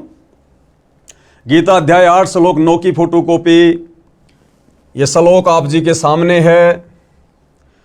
जो पुरुष सर्वज्ञ, अनादि, सबके नियंता, सूक्ष्म से भी अति सूक्ष्म, सबके धारण पोषण करने वाले, अचिंत्य स्वरूप, सूर्य के सदृश नित्य चेतन प्रकाश रूप और अविद्या से अति परे शुद्ध सच्चिदानंद घन ब्रह्म परमेश्वर का सुमरण करता है। अब देखो भाई और बहनों, ये गीता अध्याय 8 श्लोक 9 है। बहुत सारे भाई बहन उस समय सवाल करते हैं जब सतगुरु रामपाल जी वेदों में कबीर नाम लिखा हुआ बताते हैं कि देखो जी वेदों में उस परमेश्वर का नाम भी लिखा हुआ है, कबीर देव, कबीर अग्नि। तो बहुत सारे भाई बहन ऑब्जेक्शन करते हैं कि जी गीता जी में दिखाओ कबीर जी का गीता में कहाँ नाम लिखा हुआ है, क्योंकि वेदों में परमात्मा का नाम लिखा हुआ है कवि, और कवि के आगे 2 अपसर्ग लगे हुए हैं। तो गुरुदेव ने फिर क्लियर कर दिया कि ये कबीर देव है। तो बहुत सारे भाई बहन फिर सवाल करते हैं जी गीता में दिखाओ कबीर जी का कहीं नाम है। तो यदि गीता जी चारों वेदों का सार है तो गीता जी में भी तो कबीर जी का नाम होना चाहिए। तो भाई और बहनों, गीता जी अध्याय 8 श्लोक नंबर 9 इसमें साफ साफ लिखा हुआ है जो पुरुष सर्वज्ञ। अब इन्होंने ये लिखा हुआ है कवीम। अब इन गीता के अनुवादकों ने, क्योंकि इनको तत्व ज्ञान तो था नहीं, और इन्होंने कवियम की जगह सर्वज्ञ कर दिया, जबकि कोई भी कवि कभी भी सर्वज्ञ हो ही नहीं सकता। किसी भी कवि को संपूर्ण सृष्टि का ज्ञान हो ही नहीं सकता। तो असल में जो कवि की भूमिका निभाई थी वो भी कबीर जी ने निभाई थी। तो यहां पर सर्वज्ञ कर दिया, तो सर्वज्ञ तो केवल भाई कबीर परमात्मा ही है, सृष्टि में दूसरा कोई नहीं है। तो गीता अध्याय 8 श्लोक 9 में साफ साफ उस परमेश्वर का नाम लिखा हुआ है। ये कविम पुराणम अनुशासितारम अणो अणियांसम साफ साफ लिखा हुआ है। जो पुरुष यानी जो परमात्मा, जो भगवान सर्वज्ञ है। अब सर्वज्ञ तो सारी सृष्टि में एक ही है, कबीर देव। जो पुरुष यानी परमात्मा सर्वज्ञ है, यानी सब कुछ जानने वाला है। अनादि, अनादि यानी सबसे पहले वाला, सबके नियंता यानी सबके ऊपर जिसकी सत्ता है, सूक्ष्म से भी अति सूक्ष्म, और सबके धारण पोषण करने वाले। तो भाई सबका धारण पोषण करने वाला तो एक ही परमात्मा है, परम अक्षर ब्रह्म कबीर देव। अचिंत्य स्वरूपम, सूर्य के सदृश से नित्य चेतन प्रकाश रूप और अविद्या से अति परे, अविद्या यानी अज्ञान से दूर, सच्चिदानंद घन ब्रह्म परमेश्वर का सुमरण करता है। यानी अंत समय में शरीर छोड़ते समय जो व्यक्ति परम अक्षर ब्रह्म सच्चिदानंद घन ब्रह्म यानी कबीर देव का सुमरण करता है, सच्चे सतगुरु से, तत्वदर्शी संत से उपदेश लेकर। फिर गीता अध्याय 8 श्लोक 10 की फोटोकॉपी ये श्लोक आप जियों के सामने है। इसमें क्या लिखा गया है? वह भक्ति युक्त पुरुष अंत काल में भी योग बल से, योग बल यानी भक्ति की शक्ति से, यानी जो शत भक्ति आप और हमें पूज्य गुरुदेव भगवान ने दी है, योग यानी भक्ति, बल यानी भक्ति की शक्ति से, वह भक्ति युक्त पुरुष यानी साधक भगत अंत काल में यानी शरीर छोड़ते समय योग बल से यानी भक्ति की शक्ति से भ्रकुटी के मध्य में प्राणों को अच्छी प्रकार निश्चल मन से सुमरण करता हुआ उस दिव्य रूप परम पुरुष परमात्मा को ही प्राप्त होता है। तो गीता ज्ञान देने वाले काल ब्रह्म ने बिल्कुल क्लियर कर दिया है कि भक्ति की शक्ति से अंत समय में ये प्राणी जिसका भी ध्यान करेगा, जैसे परम अक्षर ब्रह्म का ध्यान करेगा, सच्चे गुरु से नाम लेकर, तत्वदर्शी संत से उपदेश लेकर, तो अंत काल में शरीर छोड़ते समय ये प्राणी उसी को प्राप्त होगा। किसको? परम पुरुष परमात्मा को ही प्राप्त होता है। तो यहां इस काल ब्रह्म ने बिल्कुल क्लियर करना पड़ा। जिस सच्चाई को बार बार ये छुपा रहा था, अपने को ही परम पुरुष साबित करने में लगा हुआ था अर्जुन के सामने, तो परमेश्वर ने इसकी बुद्धि फेरी काल ब्रह्म की, और हकीकत इसी के मुंह से गीता जी के बहुत सारे अध्याय और श्लोकों में निकलवा दी। अब आगे भाइयों और बहनों, गीता अध्याय 8 श्लोक 20 की फोटोकॉपी, ये इसका श्लोक है, आप जी देख सकते हैं, पढ़ सकते हैं। ये सामने संस्कृत लिखी हुई है, सामने उसका हिंदी में अनुवाद है। परंतु उस अव्यक्त से भी अति परे दूसरा अर्थात विलक्षण जो सनातन अव्यक्त है, भाव है, वह परम दिव्य पुरुष सब भूतों के नष्ट होने पर भी नष्ट नहीं होता। अब यहां पर भाइयों और बहनों अक्षर पुरुष का भी हल्का सा जिक्र आ गया। परंतु उस अव्यक्त से भी अति परे, अव्यक्त कौन? ये अक्षर पुरुष, सात संग ब्रह्मांड का स्वामी, गीता ज्ञान देने वाले भगवान से अन्य एक अव्यक्त और बताया गया है, अक्षर पुरुष। कहते हैं उससे भी परे। अब अक्षर पुरुष से ऊपर फिर कौन? सतलोक में कबीर परमात्मा, परम अक्षर ब्रह्म।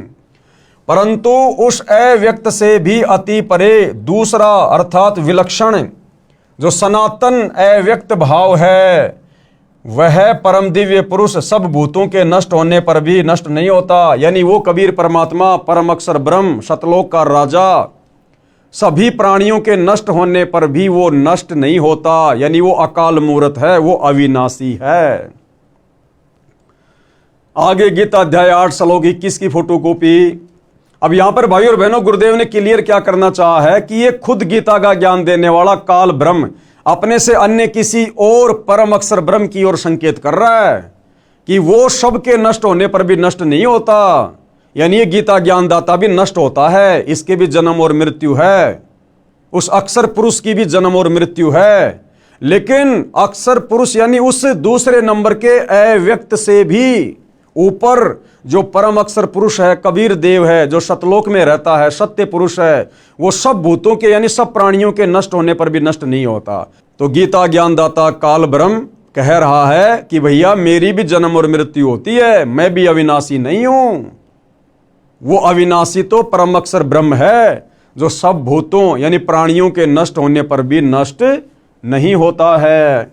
तो हिंदू समाज के भाई और बहनों को थोड़ा विचार करना चाहिए। जिस गीता ज्ञान देने वाले भगवान को हमने उत्तम भगवान मान लिया था, हमारे धर्म गुरुओं की नादानी के कारण, शास्त्रों का ज्ञान ना होने के कारण, वो गीता का ज्ञान देने वाला भगवान काल ब्रह्म वो तो कह रहा है कि मेरे से अन्य है वो परम अक्षर ब्रह्म जो कभी भी नष्ट नहीं होता, वो अविनाशी है और उसी की भक्ति से पूर्ण मोक्ष होगा। आगे गीता अध्याय 8 श्लोक 21 की फोटोकॉपी, श्लोक संस्कृत में आप जियों के सामने है। अव्यक्त अक्षर इस नाम से कहा गया है, उसी अक्षर नामक अव्यक्त भाव को परम गति कहते हैं। यानी जो व्यक्ति उस परम पुरुष की भक्ति करके, अक्षर पुरुष ब्रह्म की भक्ति करके, साधना करके, तत्वदर्शी संत से साधना लेकर जो उस कबीर देव परम अक्षर ब्रह्म की भक्ति करता है और जो उसके लोक में चला जाता है, कहते हैं उसी को परम गति कहते हैं। यानी उस सनातन परम धाम में जाने के बाद ये प्राणी वापस लौटकर संसार में नहीं आता। वहां जाने के बाद कभी भी जीव की मृत्यु नहीं होती है, कभी बुढ़ापा नहीं आता है, वहां सर्व सुख हैं। जिस सनातन अव्यक्त भाव को प्राप्त होकर मनुष्य वापस नहीं आते, कहां? इस काल ब्रह्म के 21 ब्रह्मांड में, इस मृत्यु लोक में, 84 लाख योनियों में, वह मेरा परम धाम है। गीता का ज्ञान देने वाला काल ब्रह्म, ब्रह्मा विष्णु महेश का पिता, दुर्गा का पति, गीता का ज्ञान देते समय अब क्या कह रहा है कि मेरा भी वही परम धाम है, यानी अर्जुन मैं भी उसी परम धाम से आया हुआ हूं, मैं भी उसी सतलोक से यहां नीचे आया हुआ हूं। अब ये सारी जानकारी जब आप सृष्टि रचना पढ़ेंगे तब पता चलेगा कि परम अक्षर ब्रह्म ने, सत्य पुरुष ने, कबीर देव ने इस काल ब्रह्म को क्यों श्राप दिया, क्यों इसको दुर्गा और हम सभी प्राणियों समेत नीचे 21 ब्रह्मांड में भेज दिया। और यहां गीता अध्याय 8 श्लोक 21 में ये गीता ज्ञान देने वाला भगवान खुद स्वीकार कर रहा है कि वह मेरा परम धाम है, कि अर्जुन मैं भी वहीं का निवासी था, मैं भी पहले वही रहा करता था, उसी परम अक्षर ब्रह्म के धाम में, सतलोक में।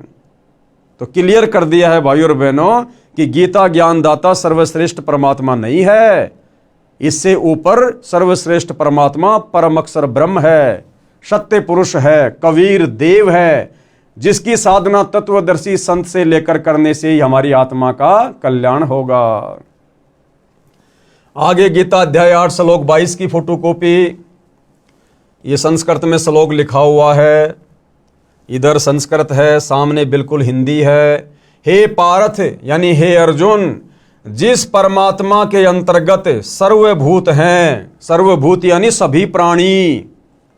अब बताओ, ये गीता का ज्ञान देने वाला ब्रह्म अपने से अन्य किसी और परमात्मा का जिक्र कर रहा है यहां पर, तो फिर गीता का ज्ञान देने वाला ब्रह्म सर्वश्रेष्ठ परमात्मा कहां हुआ?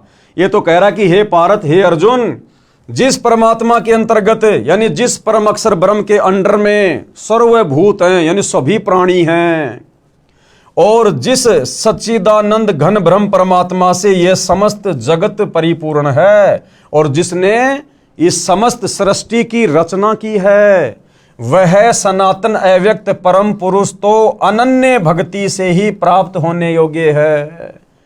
गीता ज्ञान देने वाला काल ब्रह्म कह रहा कि अर्जुन, जिस परमात्मा के अंतर्गत यानी जिस परम अक्षर ब्रह्म के, सत्य पुरुष के, कबीर जी के अंतर्गत सर्वभूत यानी सभी प्राणी हैं, और जिस सच्चिदानंद घन परमात्मा से यह समस्त जगत परिपूर्ण है, यानी जिसने सारी सृष्टि की रचना की, वह सनातन यानी सदा रहने वाला अव्यक्त परम पुरुष तो अनन्य भक्ति से ही प्राप्त होने योग्य है। अनन्य भक्ति यानी केवल एक उसी की भक्ति, अन्य किसी की पूजा नहीं, ना इस काल ब्रह्म की।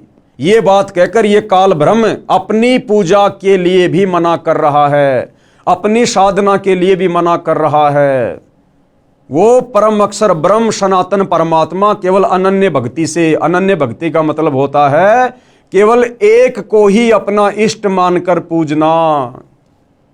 इसलिए भाइयों और बहनों, गीता जी स्वयं देवी देवताओं की पूजा को मना कर रही है, ब्रह्मा विष्णु महेश की पूजा को मना कर रही है, और गीता ज्ञान देने वाला इस 21 ब्रह्मांड का स्वामी ये काल निरंजन अपनी खुद की भक्ति करने को भी मना कर रहा है कि भैया पूजा तो केवल उस परम अक्षर ब्रह्म की करो, तभी तुम्हें सनातन परम धाम मिलेगा। आगे बढ़ते हैं भाइयों और बहनों, गीता अध्याय 15 श्लोक 17 की फोटोकॉपी। अब यहां पर बिल्कुल क्लियर कर दिया गया है, उत्तम पुरुष तु अन्य परमात्मा इति उदाहरतः ये लोकत्रयम् अवश्य विभर्ति अवय ईश्वर।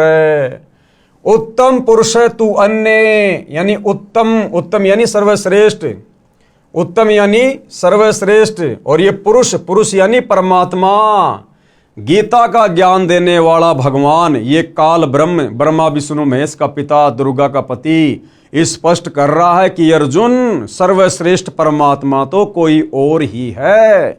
यानी ये स्वयं गीता का ज्ञान देने वाला काल ब्रह्म सर्वश्रेष्ठ परमात्मा नहीं है। और क्या कह रहा है? उत्तम पुरुष तो अन्य ही है, उत्तम यानी सर्वश्रेष्ठ, और ये पुरुष यानी भगवान, कहता है वो तो अन्य ही है अर्जुन, मेरे से अन्य है, जो तीनों लोकों में प्रवेश करके सबका धारण पोषण करता है। तीनों लोक ये ब्रह्मा विष्णु महेश के लोक नहीं, तीनों लोक ये पाताल स्वर्ग और पृथ्वी नहीं, पूरा 21 ब्रह्मांड इस काल का एक लोक है। दूसरा लोक कहा जाता है अक्षर पुरुष के 7 संग ब्रह्मांडों को, और तीसरा लोक कहा जाता है ऊपर के चारों अविनाशी लोकों को। यानी 21 ब्रह्मांड एक लोक हो गया, अक्षर पुरुष के ब्रह्मांड ये दूसरा लोक हो गया, और ऊपर के चारों अविनाशी लोक, शतलोक, अगमलोक, अलखलोक, अनामी लोक, इन चारों को मिलाकर एक लोक की संज्ञा दी गई है कि जो परमात्मा, जो उत्तम पुरुष तीनों लोकों में प्रवेश करके सबका धारण पोषण करता है। उत्तम पुरुष तो अन्य ही है जो तीनों लोकों में प्रवेश करके इन तीनों लोकों के अंतर्गत सारी सृष्टि आ जाती है, जो तीनों लोकों में प्रवेश करके सबका धारण पोषण करता है। अविनाशी परमेश्वर और परमात्मा इस प्रकार कहा गया है। ये गीता ज्ञान देने वाला कह रहा कि अर्जुन, इसलिए मैं उसको परमेश्वर कहता हूं, अविनाशी कहता हूं। क्यों? क्योंकि वो तीनों लोकों में प्रवेश करके यानी सारी सृष्टि का धारण पोषण करता है, इसलिए वो मेरे से अन्य उत्तम परमात्मा है, उत्तम परमेश्वर है। और उसी की भक्ति करने से जीव आत्मा का सदा सदा के लिए जन्म और मरण से छुटकारा होता है, अन्य कोई चारा नहीं है। तो अब विशेषकर हिंदू समाज से जुड़े श्रद्धालुओं को अपनी आंखों से गीता जी के ये प्रमाण देखकर विचार करना चाहिए, चिंतन करना चाहिए कि गीता जैसा पवित्र ग्रंथ हमें अध्यात्म के विषय में क्या मार्गदर्शन कर रहा है, भक्ति और भगवान के विषय में हमें क्या कहना चाह रहा है। और हमारे नादान धर्म गुरुओं ने तत्व ज्ञान के अभाव में हमें गीता और वेदों का क्या उल्टा पाठ पढ़ा दिया है, हमें भगवान और भक्ति की परिभाषा से कोसों दूर कर दिया है। तो आगे बढ़ते हैं भाइयों और बहनों।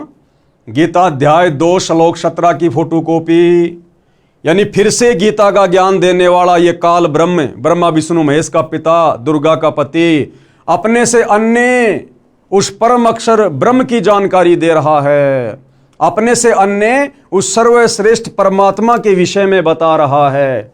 और क्या कह रहा है? गीता अध्याय 2 श्लोक नंबर 17 आप जी की आंखों के सामने है। नाश रहित तो तू उसको जान जिससे यह संपूर्ण जगत व्याप्त है। यह आपकी आंखों के सामने संस्कृत है।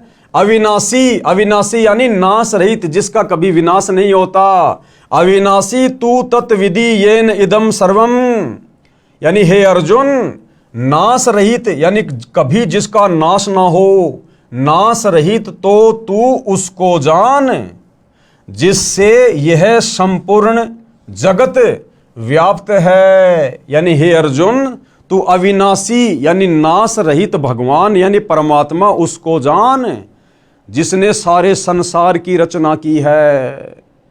अगर सारे संसार की रचना करने वाला भगवान ये गीता का ज्ञान देने वाला ब्रह्म होता तो अर्जुन को अपने से अन्य किसी और की तरफ संकेत ना करता। क्लियर है भाइयों और बहनों कि नाश रहित तो तू उसको जान जिससे यह संपूर्ण जगत व्याप्त है यानी विद्यमान है। इस अविनाशी का विनाश करने में कोई भी समर्थ नहीं है।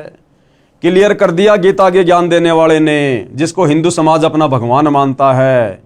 वो कह रहा कि अर्जुन, उसका नाश करने में कोई भी समर्थ नहीं है, यानी एकमात्र सृष्टि में वही अविनाशी परमात्मा है, परम अक्षर ब्रह्म सत्य पुरुष। गीता ज्ञान बोलने वाले ने अपनी स्थिति गीता अध्याय 2 श्लोक 12, गीता अध्याय 4 श्लोक 5, गीता अध्याय 10 श्लोक 2 में इस प्रकार बताई है। अब ये गीता ज्ञान देने वाला कौन? काल ब्रह्म, जो श्री कृष्ण जी के शरीर में प्रेत की तरह प्रवेश करके गीता का ज्ञान दे रहा है। अब भाइयों और बहनों, इन श्लोकों में कौन कौन से श्लोकों में?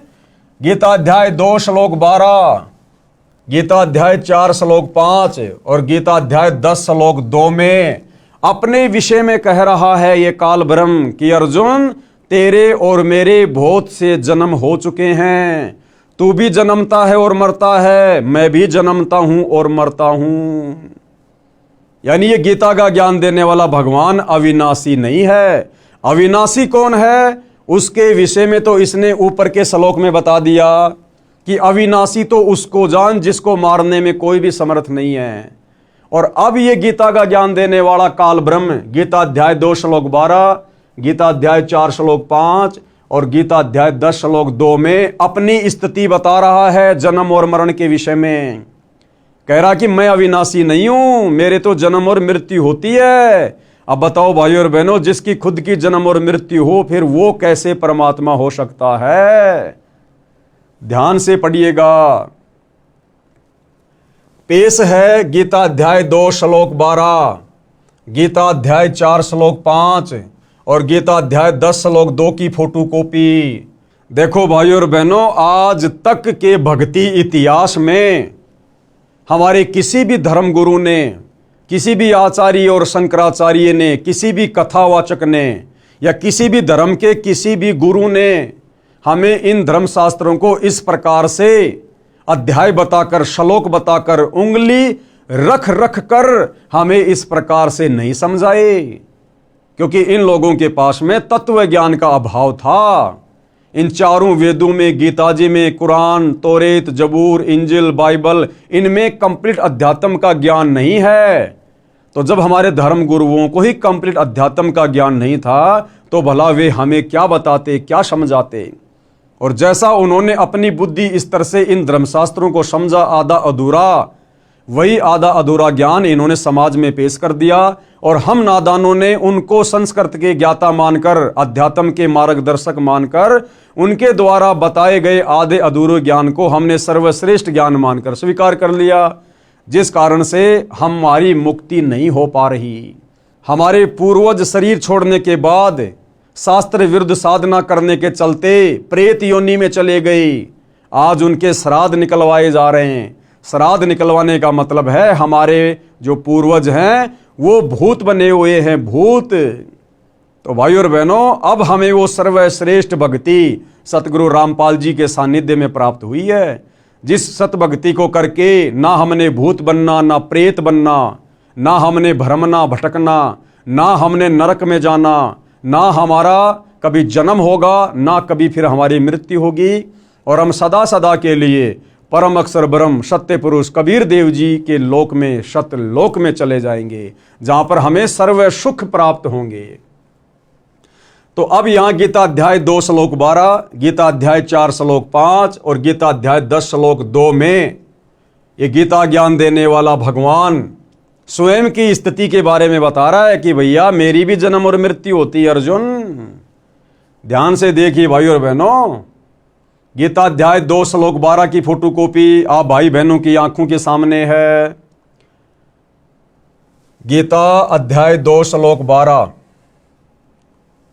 ये संस्कृत में श्लोक लिखा हुआ है, आप जी अपने घर पर रखी, गीता जी से मिलान कर सकते हैं। न तू एवं एवं अहम जातु न आशम त्वम न आसी। क्या लिखा हुआ है?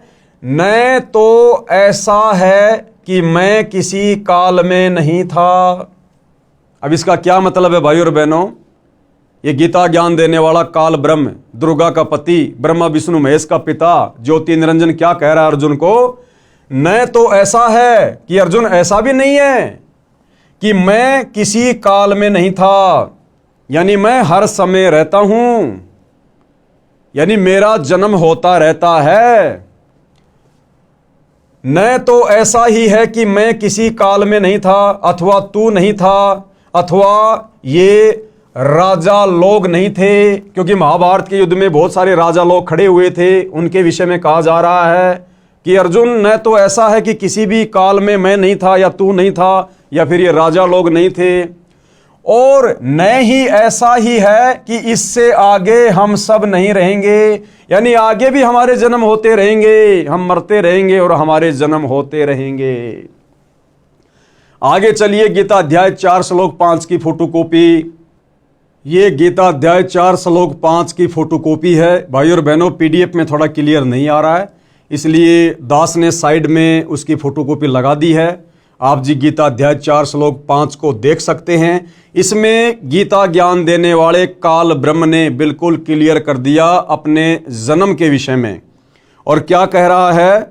हे परंतप अर्जुन, मेरे और तेरे बहुत से जन्म हो चुके हैं, तू उनको नहीं जानता किंतु मैं जानता हूं।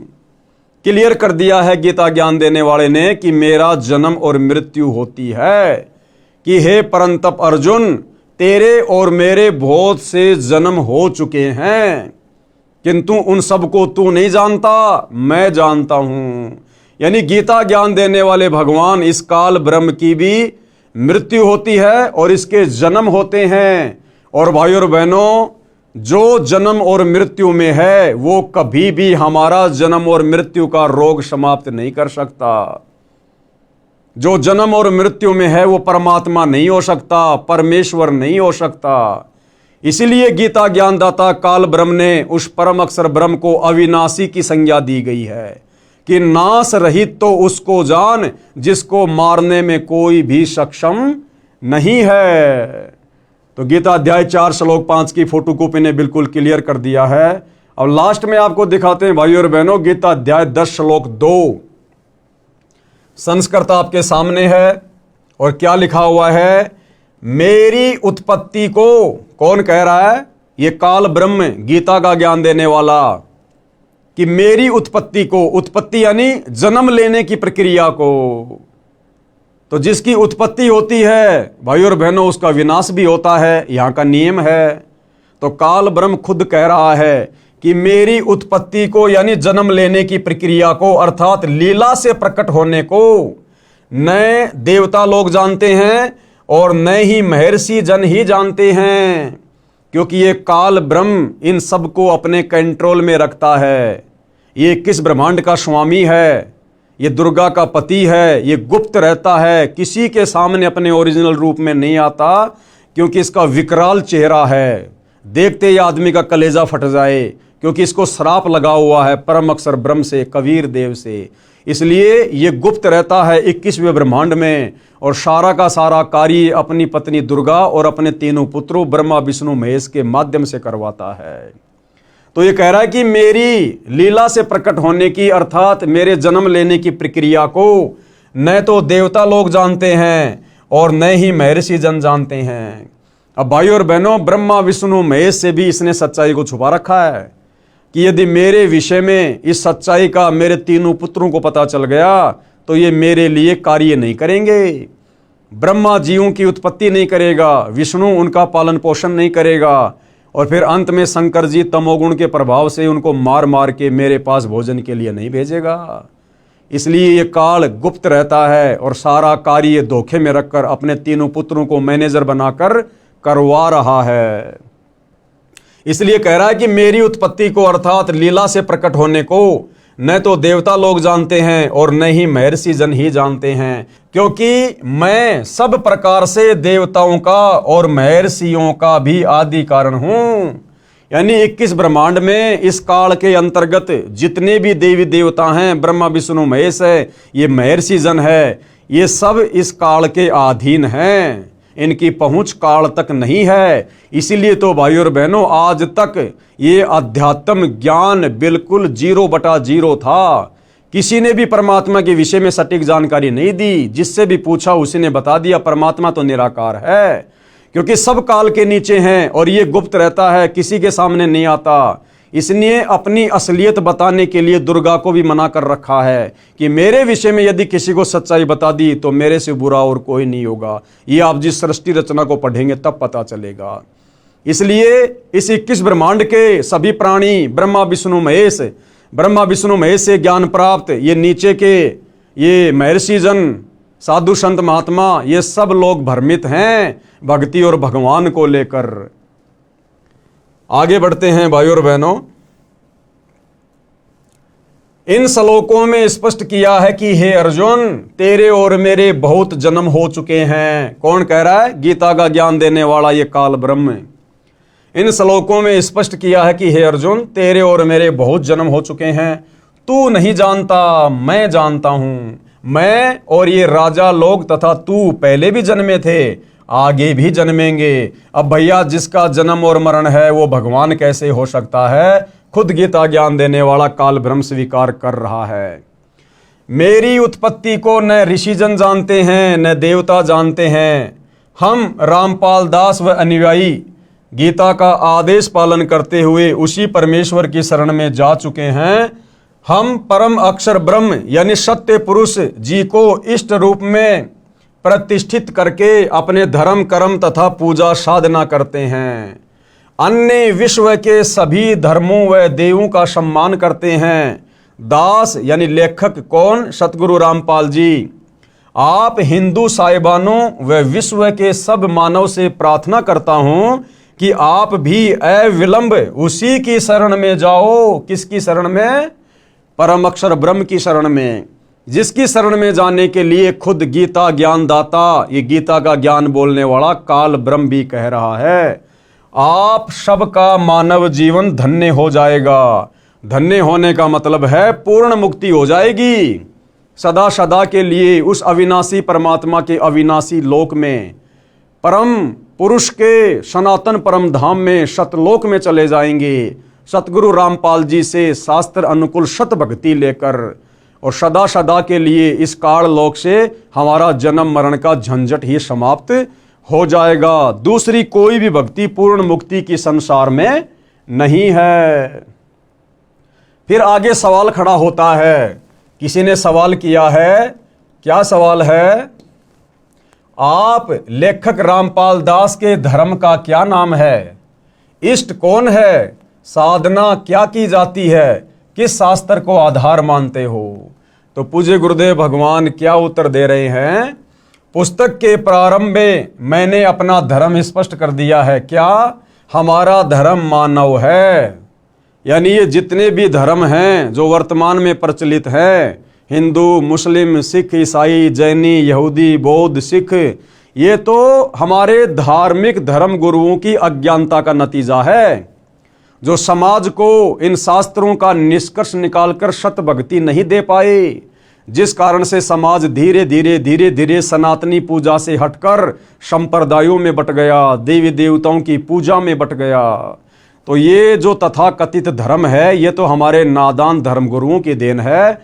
अन्यथा हम सभी प्राणियों का एक ही धर्म है, मानव धर्म, क्योंकि हम सब मानव है, इंसान हैं, और जिसके अंदर मानवता है, इंसानियत है, दया है, धर्म है, वही असल में धार्मिक व्यक्ति है। पुस्तक के प्रारंभ में मैंने अपना धर्म स्पष्ट कर दिया। हमारा धर्म मानव है। हम मानव शरीरधारी प्राणी हैं। यह आदि सनातन धर्म पंथ कहा जाता है। हमारा इष्ट यानी इष्ट कौन है? परम अक्षर ब्रह्म, जिसकी शरण में जाने के लिए गीता ज्ञानदाता कह रहा है। परम अक्षर ब्रह्म यानी सत्य पुरुष है। हम सूक्ष्म वेद के आधार से साधना में पूजा करते हैं, क्योंकि चारों वेदों में भक्ति का कंप्लीट ज्ञान नहीं है।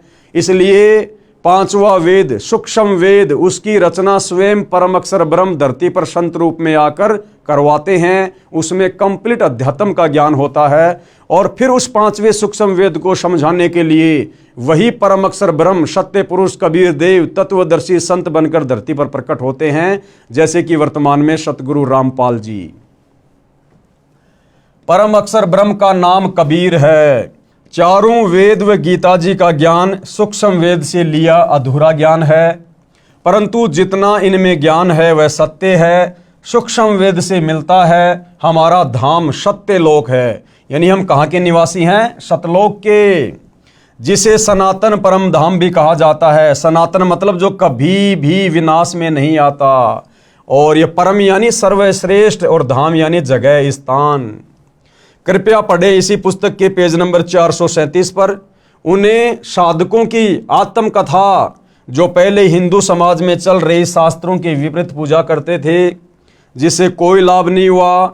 जब से शास्त्रोक्त साधना करने लगे, कितना चमत्कारी लाभ हुआ, मोक्ष भी हुआ। अतः विश्व के सब भाइयों तथा बहनों से निवेदन करता हूं कि सब एक हो जाओ। यानी अब वो समय आ गया सत भक्ति करके जन्म मरण से अपना पीछा छुड़वाने का। ये भक्ति युग शुरू हो चुका है। सत्य साधना करके जन्म मृत्यु के कष्ट से सदा के लिए छुटकारा प्राप्त करो। परमेश्वर के उस परम धाम में जाओ, जहां जाने के पश्चात साधक यानी भगत, साधिका यानी फीमेल भगत फिर लौटकर संसार में नहीं आते। आप सभी का शुभ चिंतक लेखक संत रामपाल दास यानी सतगुरु रामपाल जी।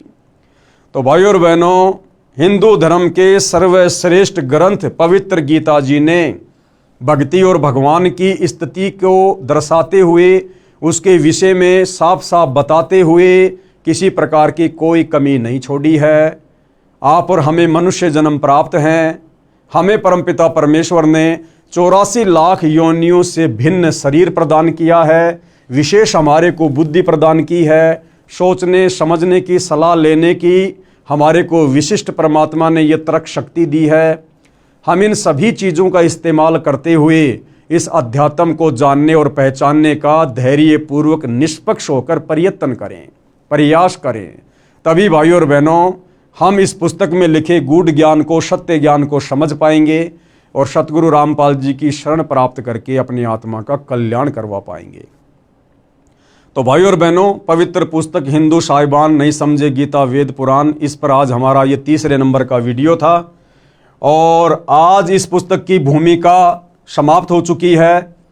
कल हम इस पुस्तक के 2 अध्याय से शुरू करेंगे आगे, जिसमें समझाया जाएगा 2 अध्याय पवित्र हिंदू शास्त्र वर्सेज हिंदू, यानी पवित्र हिंदू धर्म के पवित्र शास्त्रों में, 4 वेदों में और गीता जी में भक्ति और भगवान के विषय में क्या लिखा हुआ है और हिंदू समाज अपने ही धर्म के सदग्रंथों के विरुद्ध साधना कर रहा है या उन शास्त्रों के अनुसार साधना कर रहा है। इन सब बातों की जानकारी हम कल के वीडियो में प्राप्त करेंगे। तब तक के लिए पूज्य गुरुदेव भगवान हम सबको आशीर्वाद दे, हम सबका मार्गदर्शन करे, हमें सद्बुद्धि प्रदान करे, ताकि उनके कर कमल से लिखित इन पवित्र पुस्तकों की सच्चाई हमारी समझ में आ सके और हम अपना आत्म कल्याण करवाने की दिशा में आगे बढ़ें। तो आज के वीडियो में केवल इतना ही। बंदी छोड़ सतगुरु रामपाल जी भगवान की